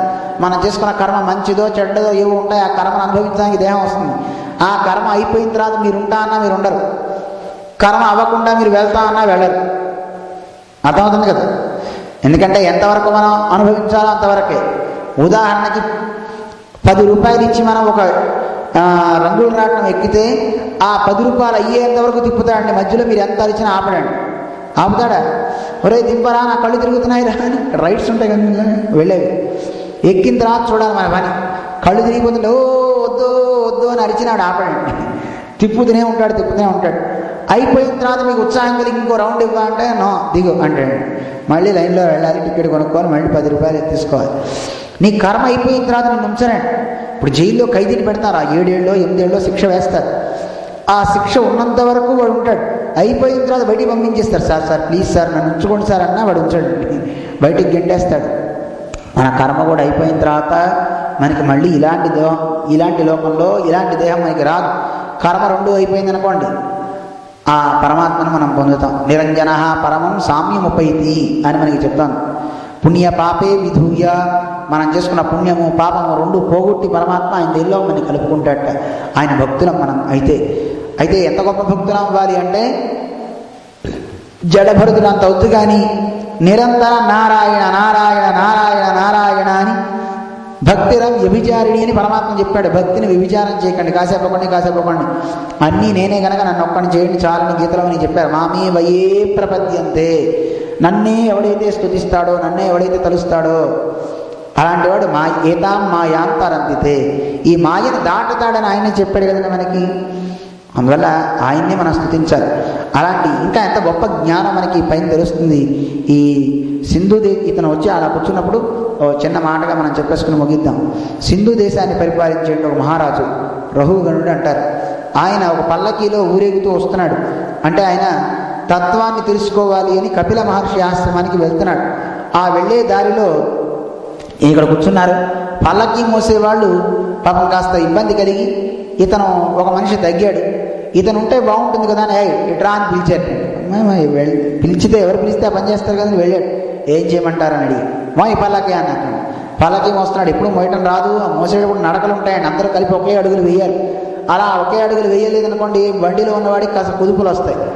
4 చక్రాలకి నేను బండిలో ఒక చక్రం గాలిపోయింది అనుకోండి, చూడండి ఎలా నడుస్తుంది బండి అదుపు తప్పుతుందండి, స్ట్రైట్గా వాడు అటు ఇటు తిరిగిపోతుందండి బండి. అలాగే ఇతను వేసే అడుగులకి రాజుకి శ్రమ కలిగిందటండి. ఎవడో లోపల అడుగులు వేస్తాను అని తిట్టేటండి. ఆ అడుగులు వేసేవాడిని నిందించేటండి.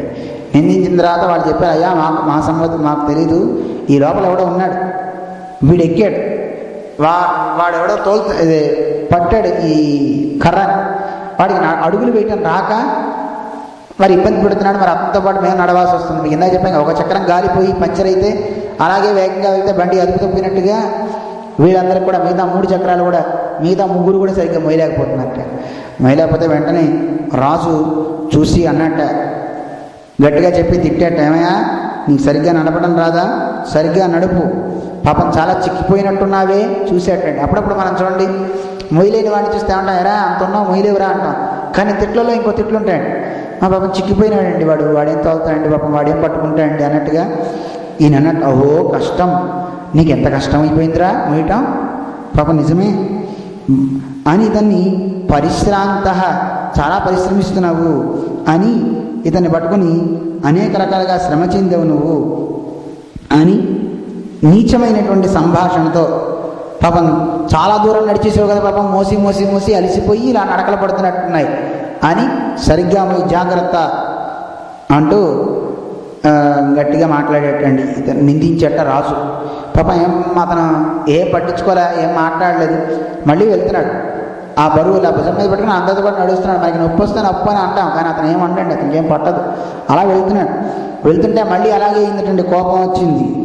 వచ్చేసరికి వెంటనే ఈయన జీవన్మృతోసి, ఎరా బతికున్నా చనిపోయిన శవంలా ఉన్నావేమిట్రా నువ్వు, జీవన్మృతోసి అంటూ అనేక రకాలుగా ఇతన్ని నిందించాడు.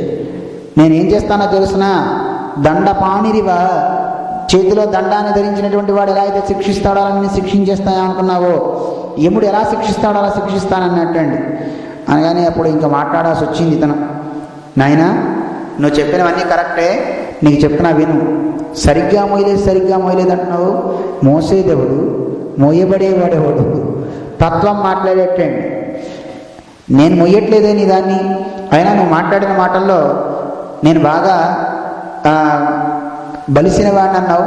అంటే శరీరం అంతుంది మొయ్యలేవా అంటున్నావు. లేదు ఒకసారి ఏమో శరీరం కృషించింది, అదే నువ్వు చాలా చిక్కిపోయావు అంటున్నావు, చాలా బలిసావు అంటున్నావు. నేను బలవలేదు, నేను చిక్కలేదు, మరి నువ్వేమయ్యావురా? నేను అసలు ఏదీ అవ్వలేదు. చూడండి చాలామంది అంటుంటారు, ఏమంటే ఈయన ఏంటంటే అంతలా ఉన్నాడు, ఈయనేంటంటే ఇంత సుబ్బారావు చూడండి ఎంత లావుగా ఉన్నాడు, వెంకయ్య చూడండి ఎంత సన్నగా ఉన్నాడు, అబ్బా మీరు ఎంత ఎరుపండి, అబ్బా మీరు ఎంత నలుపండి అంటాడు. ఏమండి మనం నలుపా, మనం ఎరుపా, మనం లావా? దేన్ని చూసి మాట్లాడుతున్నావు? మన శరీరాన్ని చూసి మాట్లాడుతున్నావు. కానీ నేను లావు కాదు, నా శరీరం లావు. ఈ శరీరంలో ఉన్న నేను లావు కాదు. అందువల్ల స్థూలోహం కృశోహం అంటూ అనుకునేవాళ్ళు దేహమే ఆత్మ అనే భ్రమ. అందుకే అనుకునేటప్పుడు ఏమనుకోవాలంటే నా దేహం అనుకోవాలి. నా దేహం లావుగా ఉంది, నా దేహం ఎర్రగా ఉంది, అలాగేనా అనుకునేది కాదండి. కానీ ఏమనుకుంటున్నట్ట చాలామంది ఏమనుకుంటామంటే నేనండి చాలా బరువు అండి, 100 కేజీలు ఉన్నానండి అంటాడండి. నువ్వా 100 కేజీలు? నేను 6 అడుగులండి అంటాడు. నువ్వు 6 అడుగులా ఉండేది. ఆత్మ ఎన్ని అడుగులు ఉంటుందండి? ఆత్మ ఏషో అణుహు అంటారు. అణువు అది అంటే కళ్ళకు కూడా కనపడదు. ఏ ఇతరమైనటువంటి దృశ్యాలతో నువ్వు చూసినా నీకు కనపడేది కాదు. అలా ఇతను చెప్తూ అతని తత్వాన్ని ఉపదేశిస్తాడు, చాలా అందమైన తత్వాన్ని. వెంటనే ఆ శిబిక పల్లకీలోంచి ఒకసారి దూకేసి ఎవరినైనా నువ్వు ఏమిటి ఇలా మాట్లాడుతున్నావు తత్వాన్ని? అవును, ఈరోజు నువ్వు ఆ దాంట్లో కూర్చుని నువ్వు మాట్లాడుతున్నావు, నేను రాజుని, వీళ్ళంతా నేను భృత్యులని మాట్లాడుతున్నావు. నిజానికి మోసేది ఎవరయ్యా? ఇప్పుడు నన్ను మోస్తుంది భూమి కదా, నా పాదాలని మోస్తుంది భూమి.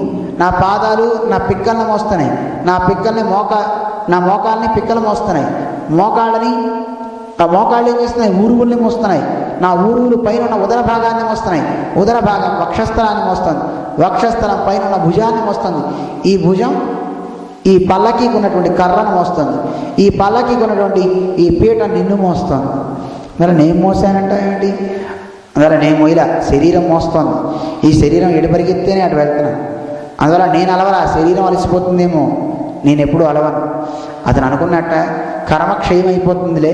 అందుకే మనం ఎవరన్నా మనం తిడుతున్నప్పుడు మనం వెంటనే రిప్లై ఇవ్వక్కర్లేదండి.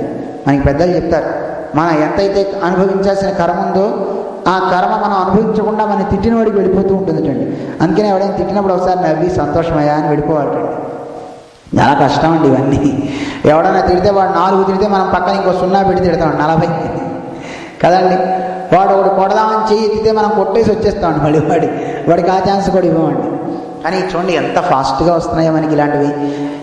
మరొకడు పూజ చేస్తుంటే వాడు 1 శ్లోకం చదివినప్పుడు మనం 10 శ్లోకాలు చదువుతాను ఎందుకు అనకూడదండి కదా. వాడు ఒకసారి దండం పెడితే మనం 10 సార్లు దండం పెట్టాలి, దేవుడి దగ్గరికి వెళ్ళాలని మనకి ఎందుకు అనిపించదు? అంటే ఎంతసేపు మిగతా వాళ్ళందరికీ అలాంటి వైపే వెళ్తాయి తప్ప మంచివి అనేవి తొందర రావండి. చూడండి, దానం చేయమంటే రేపు చేద్దాం బాబు రేపు రా అంటారు. అదే ఎవరన్నా తిట్టాలంటే వెంటనే రేపు రా తిడతా అంటారటండి. చెప్పండి, ఎవడి మీద కోపం వచ్చిందనుకోండి, కొట్టాలంటే రేపు కొడతాను రాబోయే అంటామా? వెంటనే అక్కడే కొట్టేస్తామండి. తిట్టడం కూడా అక్కడే తిట్టేస్తుంటాం. అలా దేహం మీద భ్రాంతి ఉండకూడదు, దేహాత్మ భ్రాంతి, నేనే ఈ దేహాన్ని అనే భ్రాంతి ఉండకూడదు, నేను నాది అనేది ఉండకూడదు అనే తత్వాన్ని ఉపదేశించి అతన్ని సన్మార్గగామిగా చేస్తాడు జడభరతుడు. చేసి తను కూడా ఉత్తమమైనటువంటి సంస్కారాన్ని పొందుతాడు అని మనకి తెలుపుతోంది. అటువంటి ఎన్నో ఘట్టాన్ని చెప్తూ, అంటే భగవద్భక్తుడైనటువంటి మహనీయుల యొక్క సందర్శనం వల్ల ఆశ్రయించుకున్న వాళ్ళకు కూడా తత్వం వస్తుందండి, వాళ్ళు కూడా బాగుపడతారు అని మనకి రఘుగణ వృత్తాంతంలో చాలా పెద్ద వృత్తాంతం. చాలా క్వశ్చన్స్ ఆయన అడుగుతాడు, ఈయనన్నిటికీ సమాధానాలు చెప్తాడు. ఆ సమాధానాల్లో అతనికి ఏ విద్యనైతే ఆత్మవిద్యను అతను నేర్చుకోవాలనుకున్నాడో ఆ విద్యనంతా ఈ దగ్గరే నేర్చుకుంటాడు అనమాట, జడభరతుడి దగ్గర. అటువంటి గొప్ప కథని పరీక్ష నరేంద్రుడికి వినిపిస్తాడు శ్రీసుఖ మహర్షి. తర్వాత ఏం చెప్తారనేది క్రమంగా తెలుసుకుంటూ పైకి సాగుదాం. జయ శ్రీమన్నారాయణ. శ్రీయకాంతాయ కళ్యాణ నిధయే నిధయేధ్యనాం శ్రీవేంకట నివాసాయ శ్రీనివాసాయ మంగళం. లక్ష్మీచరణలాక్షంగ సాక్షి శ్రీవత్సవక్షసే క్షేమంకరాయ సర్వేషాం శ్రీరంగేశాయ మంగళం. మంగళం కోసలేంద్రాయ మహనీయ గుణాత్మనే చక్రవర్తి తనూజాయ సార్వభౌమాయ మంగళం. నీలాచలనివాసాయ నిత్యాయ పరమాత్మనే సుభద్రా ప్రాణనాథాయ శ్రీజగన్నాథాయ మంగళం. మంగళాశాసనపరైః మదాచార్య పురోగమైః సర్వైశ్చ పూర్వైరాచార్యైః సద్గురుతాయాస్తు మంగళం.